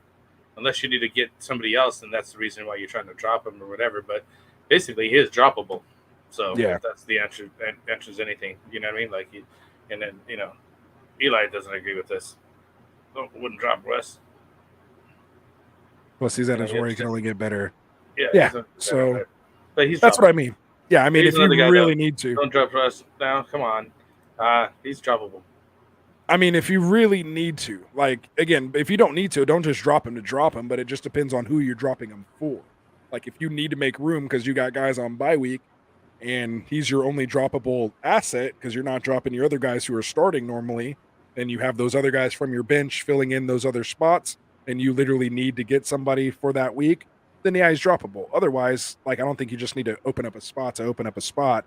In that case, just hold him. Especially if you drafted him that way. Ray says, I'd trade Wilson before I drop him. He'll get picked off waivers for sure. Better sell him than give him away for free. True. So, yeah.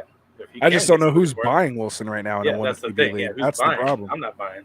If it's super flex, of course, he's going to have value in a super flex, but, definitely don't drop him in super flex. Full disclosure, but yeah. So, he's still on this one. Mixon and Terry for Swift and all. That's the one we're talking about. Like, that's the kind of trade you want to make right there.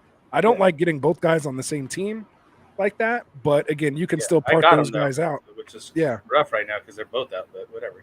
Yeah. It happens. And they're both on a bye right now this week too, so you might want to wait maybe till next week to make that after that. After the bye, you pick them up after you don't even have a bye on them anymore.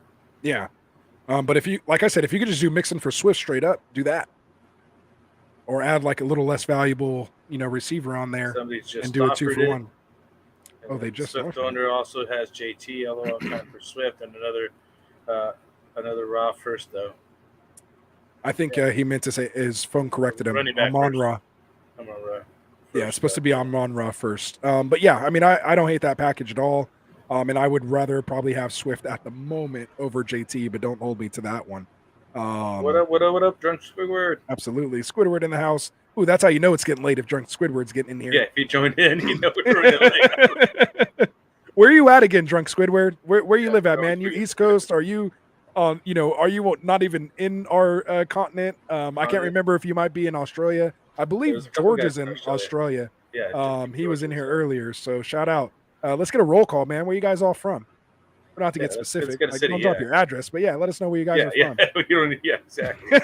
Even a general region like NorCal is fine. You know what I mean? Exactly. Yeah, just give us an idea where you guys are listening from. I'm in NorCal, Anthony's in SoCal, so yeah, just give you guys an idea. We're not even anywhere near each other right now. For sure. How much fab would you? Go ahead. Okay. How much fab would you drop on Jaylen Warren, I have an open bench spot, and I'm in second at 4-1, just a depth add. So he just doesn't really need him, but he's looking to drop some fab on Jaylen Warren. If he's still on waivers and didn't clear after like the Wednesday waivers this week, you probably can get away with it for like $1, $2, like at the most, unless you feel like there's some kind of push in your league, like where you kind of have rumblings or feelings that he's going at it. If not, I would just put in a $0 bid and see if you can get him.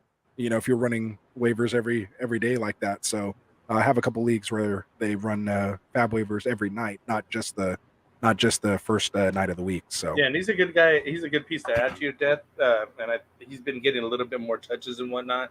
Mm-hmm. And I think he is basically the third down back right now, like literally it's the spot. So it is a good guy to pick up. And if anything happens to Najee, you got the guy. So definitely a good pickup if you got the room. I'd say you probably can get away with a 0 fab bid right now. Right? Yeah, it might work. Drunk Squidward, we do start sit on Friday, man. I could tell you that. You've been with us for over a year. Fridays are start sit. You're gonna go James Robinson over DJ Moore right now. I mean, I know PJ Walker's numbers throwing to DJ Moore when he came in and started.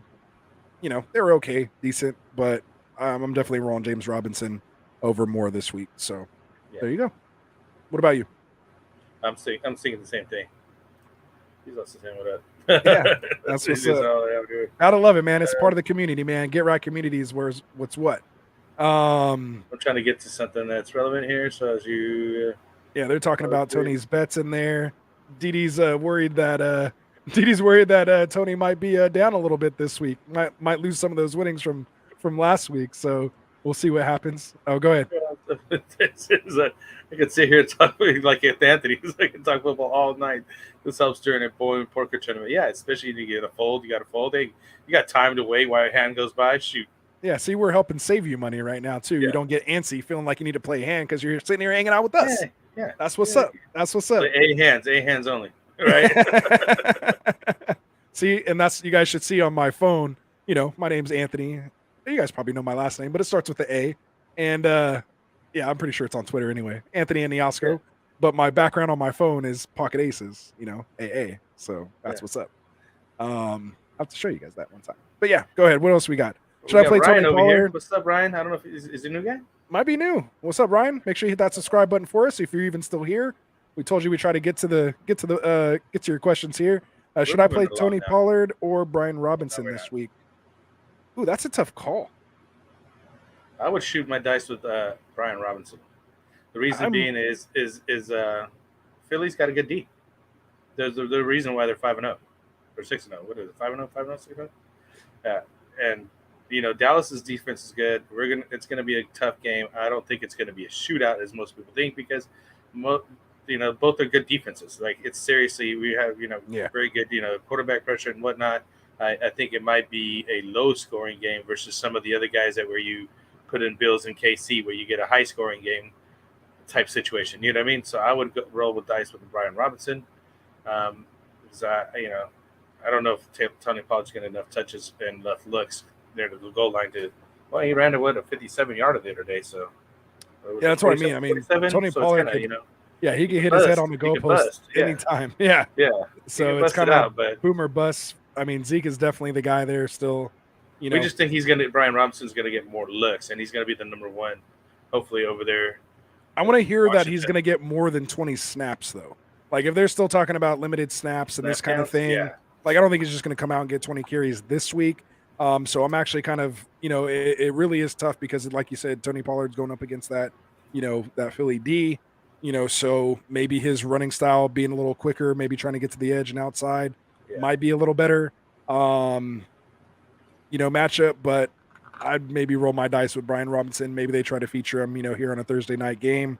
That's a really tough one, man. It really is tough. So like talking about Pollard, he looks like good, but he'd wait a week on Brian to see what he does. Yeah, like that's kind of where like I was getting at too, man. Like I still want to see one more week. I mean, unless they just say like the trading wheels are off on B-Rob and he's getting the full workload. But I still think, they're going to kind of work him in a little more still. So I think I'd probably go Tony Pollard there, at least this week. He's seen more first from Robinson. That's Perfect. what happens, though. People wait till round to see more, and then that's the week that he busts out and gets into touchdowns and everything else while you're sitting not, taking a risk. Absolutely. I think both guys are just as risky, I think, personally. Because you're not guaranteed anything from Pollard. Right. I mean, he's splitting some touches, but, I don't know. Right. Let's see. Yeah, see, I'm just kind of going back. I think we missed a little chunk there, but they were talking about the whole, DJ Moore versus Robinson. He had Eli in here saying he'd go Moore. Squidward were saying it's for his flex, so he might lean DJ Moore in a PPR. Again, ETN is kind of taking over there.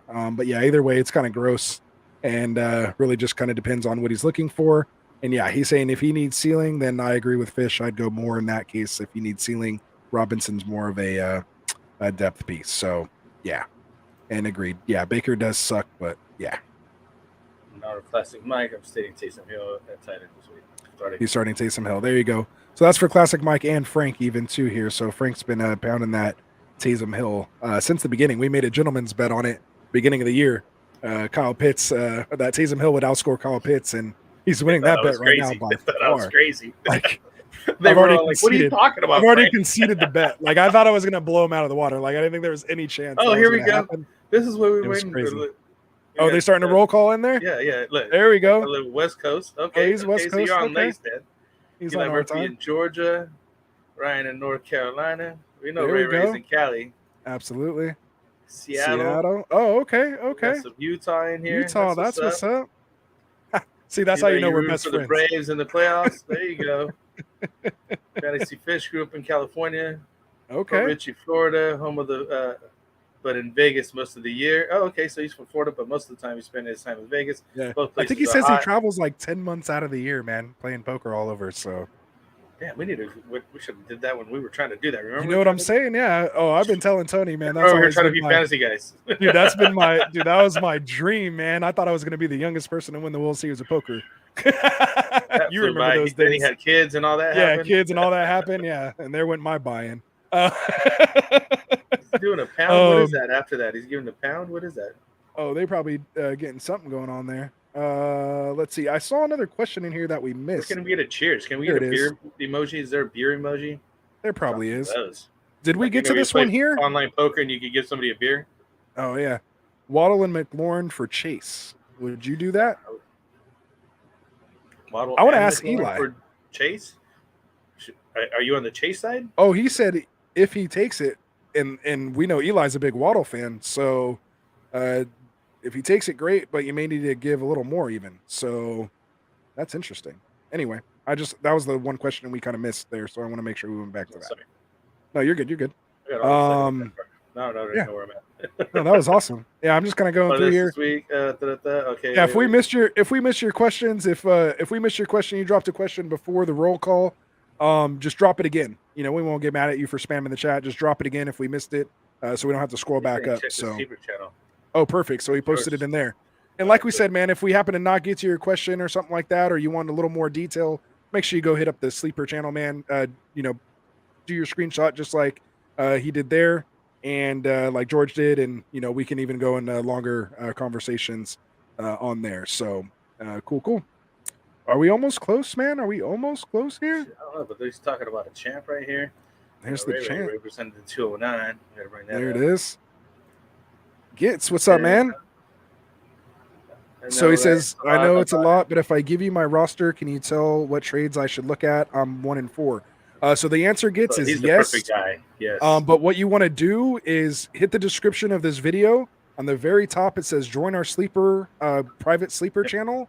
When you do, you can create a thread and just say, hey, this is Gitz. Saw you on YouTube. Check out my roster.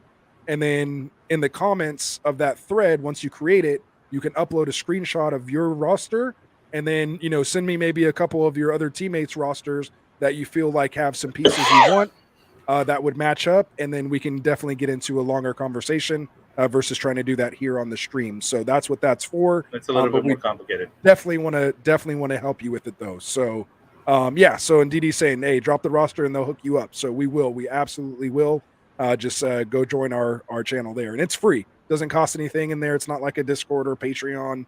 We don't charge you guys yet, for that. I don't know if we ever will.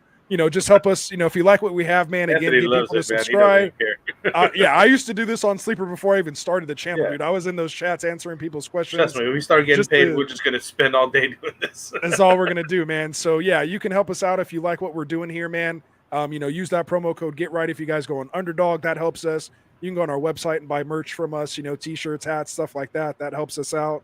And then we have a new sponsor coming up here, Trophy Smack. So if you go on there and use the promo code GetRight or use the link that's in the description, yep, there it is. Then you can, help us out that way. So other than that, go to Trophy Smack, you can get yourself a ring. They got belts. They got chains. They got trophies. So it's all there, man. Absolutely. Go over there. Head over there. Support us. Check support it out. them. Yeah. So we'll go 20 more minutes here. We'll I don't know how we went 2 hours on this one. Yeah, this is 2 hours. We haven't even looked at our show sheet. That's what I'm talking about. Look, this is that's what it is. There's a beer emoji. There you go. Thank you, sir. I need a beer right now. I swear that's to God. what's up. I've been trying not to drink them. There you go. Sorry, I don't want to put it up twice. I don't want to miss Cade's question here. So, again, Cade, if you're new here, make sure you hit that subscribe button for us, man. We're trying to get to 600 so we can give away that Gabe Davis jersey. You don't have to throw it on the screen, Frank. We're good. We'll get there later. But he says bench is T-Law, Deontay, Brandon Cooks, Kenneth Walker, and Olave as Wilson and Pitts, both on waivers. Should I make a move for them? So this is kind of what we were talking about. Obviously, someone dropped Russell Wilson in this league. So should he move, Russell Wilson for like Trevor Lawrence? Like, is that a move you would want to do right now, Frank? Or are you keeping T-Law? I'd hold on to T-Law right now. Ooh, it's that's just close known, for me. It's just but I would still hold on to him. Yeah, that's close for me. Like if I would assume you're going to drop T-Law, you're not going to hold three quarterbacks in a 1 QB league. I might make the move for Russell Wilson just because of what his potential could be if they get the ship righted. The issue you have, of course, is just seeing what's going on with his shoulder. We all saw what happened with Baker last year, dealing with those kind of injuries like that. So it could, hamper his performance. He was sailing balls over people last week. Yeah. So it kind of makes sense. I've never seen him really do that. Like he's usually has one of the prettiest deep balls. He became an instant meme. Yeah, it was crazy. So, maybe you hold on to T-Law right now, especially if no one's running out to get Russell. If he just, got dropped and he's on waivers, and you're thinking of putting like a bid in or a claim. Me personally, I wouldn't worry about Pitts. Yeah, I definitely not taking Pitts as of right now, but that's crazy that they both got dropped. I like this league. Russell Wilson. Yeah, I like this league, only man. Considering Russell Wilson. Yeah, I would only consider Russell Wilson, man. I want to get to the chat and see what they say on this one. I actually need your guys' help on that. So, yeah. So Eli actually went total opposite. He said he wants to pick up Pitts for T-Law. So he's like, get rid of your second quarterback and just grab your tight end. So there you go. More. Oh, and then he's out of here. So hopefully that wasn't too long ago. But peace out, Eli. We appreciate it, man. Always appreciate what you bring here to the stream. Let's see here. Yeah, so that's tough. So what else we got here? I was just taking that Commanders game is going to be sad. Probably going to end up in the tie, like a 0-0 tie. It probably will be. You never know. That'd be tough. Yeah, and it could, that game last week was awful, and then it went like, and then we're like, no, don't go to overtime. Yeah, I was like, this is the worst. Like that was the worst. I had to watch it. I was watching like, you had to watch it. It was like a car wreck. You couldn't turn away. Like you didn't like what you were saying, but you couldn't look away. It was one of those things. So there it is. They're gonna get hard to watch unless you play fantasy. Yeah, it's gonna be tough, man. But again, I don't think it's gonna be as bad as last Thursday's game. Yeah, you guys are 10 months out of the year. Yeah, we start way early. These guys are like, let's start. No, he was talking about his travel. No, remember okay, yeah, how he travels 10 months out of the year and he's only in Florida for 2. But I'm talking about Anthony and these guys in general. They're like, we don't stop. We're year round here. We just flip the switch to Dynasty Talk as soon as the season's over. 10 months of the year, shoot. That's cool. That's what's up. Absolutely. So Didi said, you said Russ is droppable. Name 15 QBs. You're taking over Russ. Hey, so you don't even have to take our word for it. You just saw that he's dropped in the league over here, him and Pitts. So we're not crazy. We're Like, not this crazy. is It's already happened. Somebody's like it's happening. Leagues are, it's happening basically. Yeah. Like You it's don't have to happening. justify it. It's already happened. Like literally. Absolutely, man. So what do we got here? And Anthony, your dream can still be alive, brother. Because I'm giving away 2 main event seats for this year's World Series of Poker to 2 of his followers. Let's go, baby. Let's go. Make sure you guys go follow Tony Clark, man. If you're trying to get in this, that's better than our Gabe Davis jersey giveaway. Let's all go follow Tony Clark so we can get in that main event. That's what's up. I'm at a loss for words right now, man. That's what's up. Let's do it. Well, I'm already following. We're DMing, so I'm gonna keep my eye on that. We'll see what happens, man. That's what's up. And are we almost to the bottom here? Shit, I'll make a Twitter account just Frank's, to follow you. He got real quiet right there. He's already on there. He was like on it. We're gonna get it. I don't even have Twitter. I'll go download Twitter again just to get on that. Just to get on it. Yeah. So Cade put his question again because I think we didn't get to it earlier. So this was just a redo of that one because we're a little behind on the chats. And let's see. You guys have any buy targets or sell now players? We had them, but we didn't really get to them. We mentioned, a lot of them there. So maybe what I'll do is I know you guys are in the Get Right Fantasy Network thread. So maybe what I'll do is after the stream, I'll put together just the list I had, of guys here that we were going to talk about. I'll just kind of put a quick list together in the sleeper channel and just say, here are some of the targets. But, it's a lot of the guys we've been talking about. Waddle's names come up a lot. Terry McLaurin's names come up a lot. JT, Mixon, Jamar Chase. I like to go after these big name guys who I try to trade for. Like T. Higgins or Damon Harris, some of the hurt guys maybe. Yeah, you can kind of go after some of them. So, that's what I'm looking for. And then again, guys that you want to sell, like I'm trying to get off, again, Hollywood's been a big name. That's a big sell right now, or even a big buy that people are going to. So if you can move them, you feel on the side, yeah. Yeah. So there's, definitely a lot of them there. Maybe next week we'll start with we'll just give you like our top 5, buys and sells, and then we'll get into the Q&A. But I love doing the Q&A for you guys, man. Who cares, because again, it's more specific to your leagues. I can give you a list of 10 people, but if those people aren't available or they're on a team with a guy that is not trading them, then what good is it to know if I think he's worth trading for if that doesn't happen? So I'd rather take the time to answer your questions. Yeah, I'd rather, again, have you drop your, I don't care if you send me all 12 teams in your league. I'll freaking geek out on it and see what type of trades that I would put together. That's literally why I started this channel. This is literally my favorite episode. You see how excited he is? He's like I'm literally giddy. Like I'm talking. I don't even know what to do with my hands at this point. So Fabian Vasquez says, start J-Rob, Sanders, Monty, Connor, and who do I flex? Judy, Schultz, Marvin Jones, Pollard, Gallup, have Waller, and he will probably be out though. So I think Connor might be out too. Right? Yeah. So if you're picking 2 out of J-Rob, Sanders, and Monty, I'm probably going to go Sanders and Monty. And if you're talking about a flex, then I'm definitely going to go Judy. So that's my answer. Where are you at? I'd flex Judy. I might even flex Gallup. Oh, okay. Got his touchdown. And if I'd flex Gallup for sure if Dak comes back. Yeah. I don't know. But that's you. I wouldn't. But that's you. Kate actually said the question's actually a little different. So I'm glad you clarified. So let's go back to that question. If my bench is T-Law, Cooks, Deontay, Ken Walker, and Olave, and my tie-in is on bye next week, what should I do? So just like Frank was kind of saying, well, either A, you want to do 2 for 1. Like that's what I like to do is I'll either 2 for 1 trade somebody and at least get a decent piece versus just dropping somebody that someone can pick up without having to give anything up really. Because a lot of times I feel like my bench is better than what's available on the waiver wire anyway. So, like I'd rather do that. Roll with that one than drop money. Yeah, and I was going to say, and that's exactly what Frank's that's not going to do anything for you.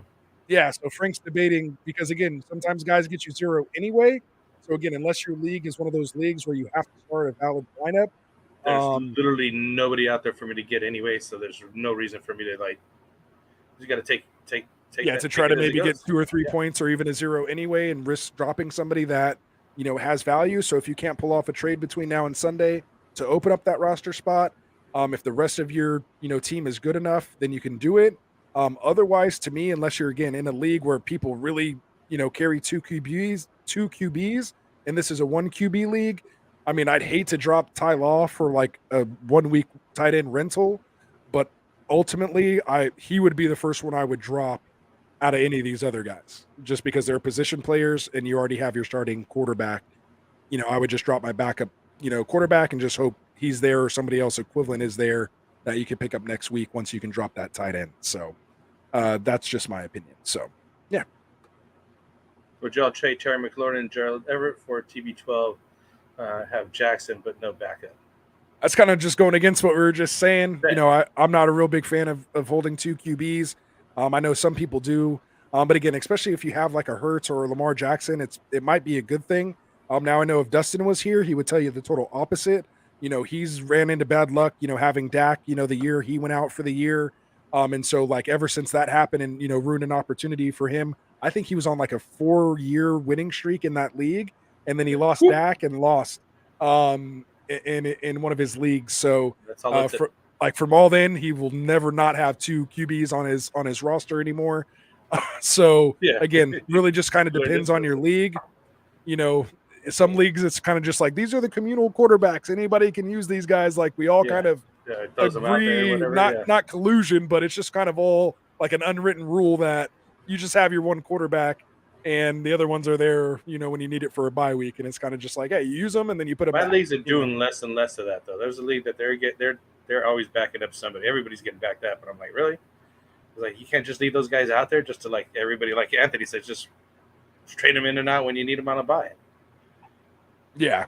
So, but as far as like in a vacuum, yeah, I mean McLaurin for Gerald Everett, or McLaurin and Gerald Everett for Tom Brady. I mean, it's definitely not a bad trade. Like it's definitely something you can get. Everett you just picked up off the wire. McLaurin, again, like you said, is being outscored, by Olave. So, is what it is. Here's one from Chris D here. You read that off because that's just. Ooh, there's a lot going on there. Yeah. All right, and this is this one of the, okay, we got a couple more, and then we're going to start to call it a night here, guys. We got about 9 more minutes. We were close, and then they did literally like three comments away, and then it got crazy again. I love it, man. I love it.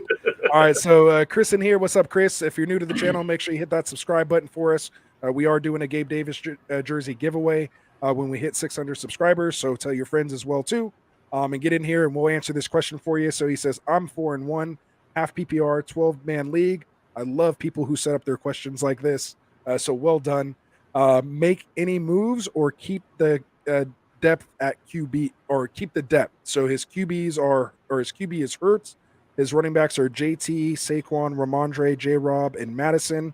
His wide receivers are AJ Brown, Cortland Sutton, Mike Thomas, George Pickens, Tyler Boyd, Jahan Dotson, and my boy Jameson Williams stashed on there. That's what I'm talking about. And he has his elite tight end. I love that Hurts Andrews combo right there. Nice. And you got the JT in here. This is a nice team right here. Dude, that's what's up.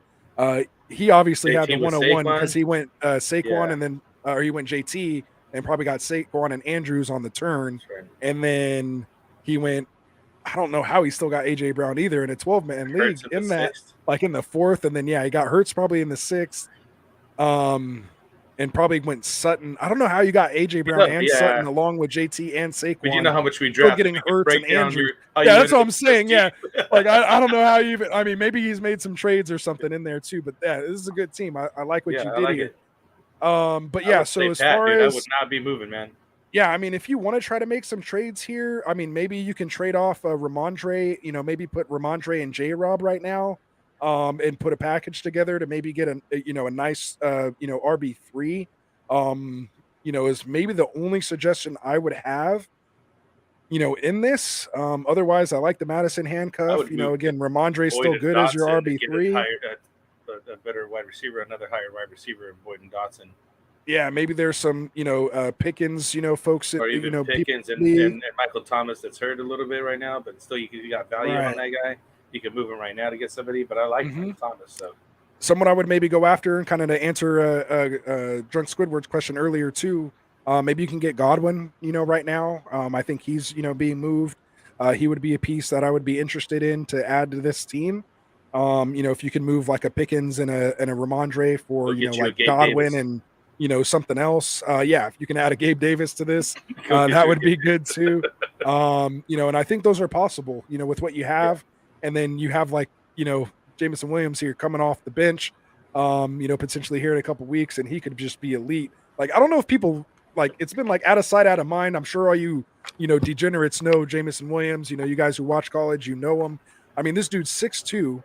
I don't know if you guys know on Madden, Stays like huge. again before the ACL injury, on Madden he's rated as a 98 in speed. The only person that's a 99 in Madden is Tyreek Hill, and then right under, and then it goes Tyreek Hill, then it goes Jameson Williams at 98, and then Jalen Waddle at 97. Jalen Waddle and Tyreek Hill are both 5'10" at that speed. Yeah. Jameson Williams 6'2" at that speed. Just remember that. Just think about that. Just think about that. And he was drafted 7th overall in the actual NFL draft with a torn ACL. Granted, it was the Lions. Maybe they'll make all the great, draft decisions, but that just tell you what his stock was worth, like what his draft capital was worth. Draft capital is huge when it comes to, what people are, what Real the life offenses shit. are willing to do and how he's going to play and the target share he's going to command when he If does get they there. They're going to see what he has. They're going to make sure he plays. Yeah. Absolutely. So moving on. Absolutely. No, he got me excited. But yeah, so I like that team. That's what I would do. I think you're just missing Godwin and a little Gabe Davis in that lineup, and I think you'd be good. Shit. So we have That's definitely a winner, though. Absolutely. ZXKK in here. What's up, man? Hopefully you hit that sub button for us. Should I trade Chase and Kamara for Diggs and Brees? I'd like the Chase and Kamara side. Personally, I mean, I don't mind getting Diggs and Brees, but I'd want another piece if I'm giving up Chase and Kamara. I mean, you should be able to get Diggs and Brees for Chase alone. And maybe that's something you do. Just to have a little bit, of that running back depth. So I would start with Chase for Diggs and Brees if you're looking to move on Chase. I know people have, different feelings on Chase right now. Obviously hasn't lived up to his rookie, hype. Potential. So again, that's why he's a movable asset right now, or else he wouldn't even be tradable. So I'd like to either just go Chase for Diggs and Brees if you can work that out, or put maybe a lesser running back in there with it if he's looking for RB replacement, or just go Chase for Diggs, and Brees straight up, or add another piece to his side if you are looking to move Chase and Kamara. Again, maybe add like I don't know who else he has on his roster, but some other bench piece. But that's me. Fish already left a little bit ago. Damn, it's like right when we think we're good, like the chat blows up. Yeah, the chat blows up after that. So Drunk Squidward's with it. Don't do the trade. I'd rather do like Chase for both of those guys if you were going to do something like that. But I do have Diggs ranked over Chase at the moment. What's up? I have a great hand story from tonight, Anthony. I will DM you about it. I knocked out Phil Ivey tonight on a sick hand. Let's go, my guy. Are you kidding me? Phil Ivey's like my boy too. That's what's up. Dude. Yeah, you don't even know Anthony loves Phil Ivey. I'm a big Phil Ivey fan. Like if I would say if Frank had to say any, I was gonna say I would say if Frank probably said if I played like anybody, it probably is Phil Ivey. Like I call out people's hands like that. Like I do a lot of the stuff he does. I don't think I have enough balls to do just cold stone bluffs like he does. And a lot of times, but he's more like Granyu. Yeah, close out a lot of hands, but he's technical. Yeah, so that's what I mean. Yeah, so I'm kind of a mix between those two. Sorry, that's what's up, man. No, that got me excited, man. Yeah, DM it. Hector Gonzalez coming in late. There we go. What's up, Hector? Brian Robinson or Bateman in the flex. I don't know if Bateman plays this week. He's not practicing yet, so you might have to go Robinson tonight, or I'm sorry, for tomorrow night, because he plays Thursday. So you might have to go the safe route and play Robinson unless you have somebody else just in case Bateman is scratched. So check that out. Or let me know who else you got, and we can go from there. Jamar and Kamara for Cup and yeah. Ooh, yes, I think I would do that. It just sucks because Wilson's not going to be. Oh man, can you get anybody else besides Jeff Wilson in that? Because Cup for sure, but Jeff Wilson is not a full year piece. Like, Mitchell's going to come back and it's going to be a split at best, or Mitchell's going to get the whole job again. Again, he could get hurt in a game or two after that, and then you're sitting pretty again. But if you can get anyone a little more decent than Jeff Wilson in that, and you even have a chance to get Kupp, then do it. Absolutely. So keep working on that. Let me know how that goes. I want to know. So let's see. We got DD here saying, Jamie, have you ever been to Six Flags? Let's see. They're talking about other stuff. Yeah, I was going to say, get to an actual fantasy question. So hope you guys are doing amazing in all y'all leagues. So my question for y'all is, I have Najee, Deontay, and DJ Moore. Dang. Those are just miss. Unfortunately, I have all those guys too, except for Najee. I do have Deontay and DJ. I think I actually have Deontay and DJ Moore on one team. That's rough. Should I package them for a better wide receiver, my other running backs, or Saquon, Dalvin, Pierce, and Hall? Ooh, you're sitting pretty. Yeah, if you can, good with the other like literally, if you can package all three of those guys and just get one nice piece, like an AJ Brown, Jalen Waddle, like I would take anyone for like all three of those guys right now if you can get it. Obviously, if you could at least do a 3 for 2, try to do that. Don't give all 3 for 1. But honestly, if it takes all 3 to get one, extend it. Because you're sitting good. Like anybody with your running backs are good. Like you've shook off the Najee, thing. So I just assume you're hurting at wide receiver having these two, guys, which I know you probably got like in the 4th and 5th round. Yeah, I would package all 3 of them and try to get at least like Waddle, Godwin, Michael Pittman. Yeah, CeeDee Lamb, like somebody like that. Like just at least get somebody that might have a little more name value that you can maybe package with some other of these and really make something else. Yeah. So here's the other half. Oh, Deontay, Pickens. Ooh, yeah, you're hurting. The Jameson Williams is good, but he's still a ways away, and it might take him a little while. Again, he is still a rookie. He hasn't played an NFL down yet. Just his potential is outlandish. But yeah, you definitely need some wide receivers there. So if you can package Najee, and one of the guys, Najee and DJ Moore, and get like a Godwin, then that would be it. So Drake Twitter saying I agree. Chris Godwin's on my radar too. Go ahead. What are you saying? I locked in the last ones here. All right, ready? All right, let's Antonio go. Lopez. What's up, man? Is he new? Yeah, Antonio Lopez. I don't know if I've seen this name before. Yeah, subscribe to us. We got your question here. Would you do Herbert? Channel down below and all that. Absolutely. Would you do Herbert, Eli Mitchell, and Garrett Wilson for Lamar Jackson? I think. I mean, the PPR doesn't really matter as far as quarterbacks go, but Herbert, Eli, and Garrett Wilson. You're giving up. Yeah, I don't think you need to give up that 2 much. quarterbacks. And if you can to get 1 quarterback.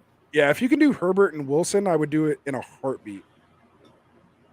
Like, give me Lamar, especially if this is 4-point passing touchdowns. For sure, even more if it's 6-point. I would stick with Herbert, Mitchell, and Wilson. Yeah, that's just my opinion. You on that one too? Yeah. Okay. You're just giving up a little bit much. Yeah. Oh, he's saying he has CEH. Okay, so if you can get CEH and Kupp for that package, I would do that. Sure. Yeah, shoot that one out. Yeah. So that's the last one here. Last one for the I was just going to go back to that. So Jamar and Kamara for Kupp and CEH, I would probably take my chances there. Although CEH didn't really have a great game this Thursday, on Monday. So, but it could have been kind of a blip. Like, I don't think McKinnon or Pacheco are like taking over this backfield or anything.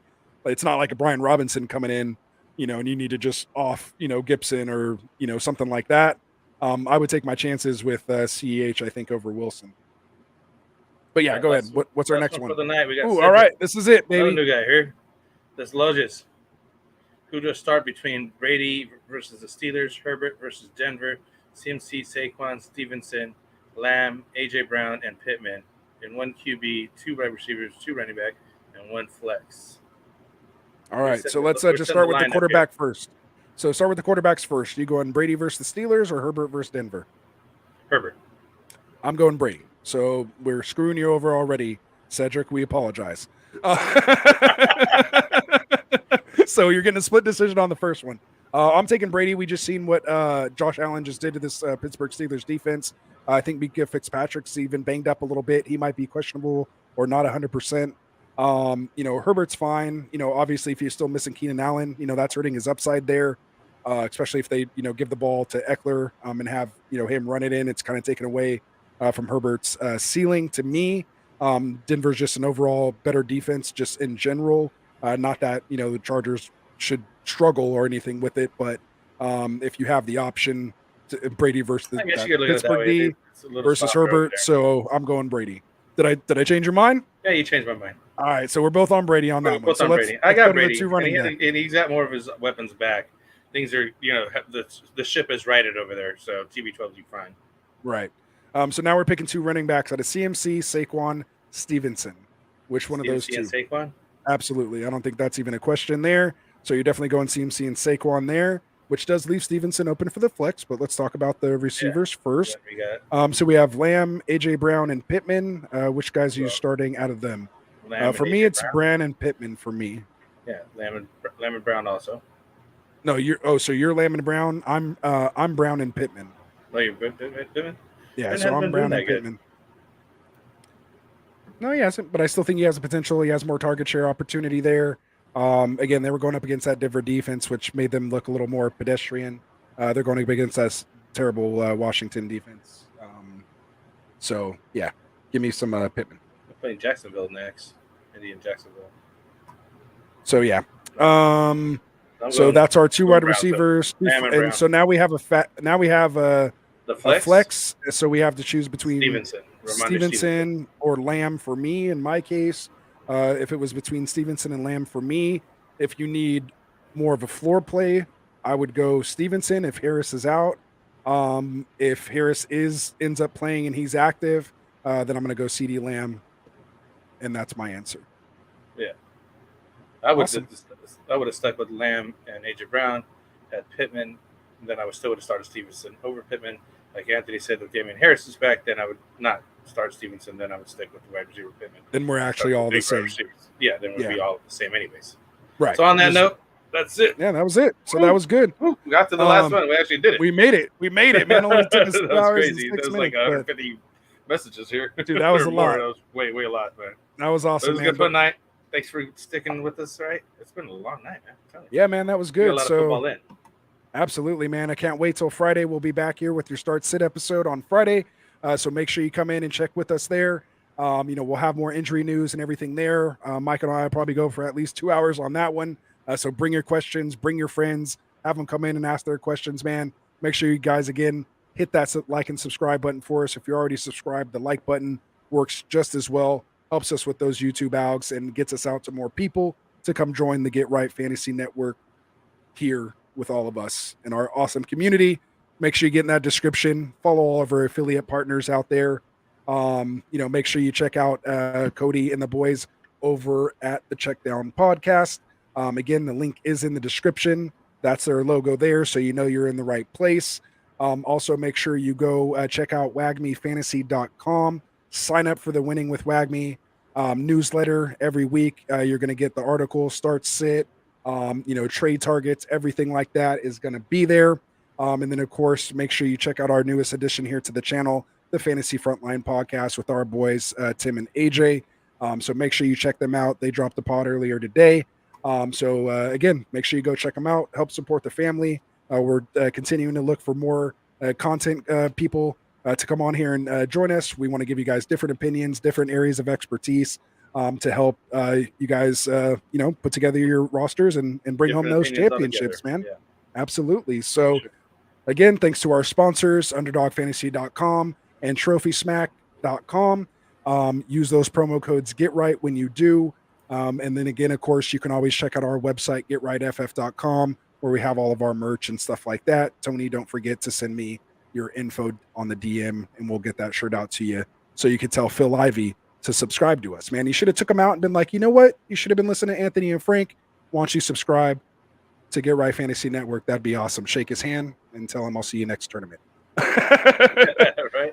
Absolutely. But other than that, man, again, for all of us here, man, we appreciate it. We got Cedric in here saying thank you. Just go ahead. No, I'm saying I'm going to join Twitter just to get on that, dude. Oh, just to get on that, yeah, for the giveaway. I don't even want to tell anybody about that. I want to be the only one. I'm just going to turn off the notifications. That's all. Absolutely, man. So we'll see you guys again here on Friday, man. We'll be here at 8 p.m. Pacific, 11 p.m. Eastern, wherever you are. So we know we'll see you degenerates then. So again, for myself, I'm Rasta. For my boy here, Frank. For Classic Mike, he'll be here on Friday. And for my bro-in-law, Dustin, who graces us with his appearance whenever he feels it's right. He'll see us here, man. But from all of us here to you guys, we'll definitely see you guys here on Friday. Again, good luck this week. And, let's take it all down, man. So I like that. Jake just pops in to say, see ya. That's what's up, man. Didn't even have a question. Was just hanging out. Just once hanging out. Yeah, I was like, I don't even think I've seen it. But he said, see you guys, man. Hopefully you guys appreciated it. Again, we appreciate all the support. And again, we'll be back here with you guys on Friday. So peace out. Peace out.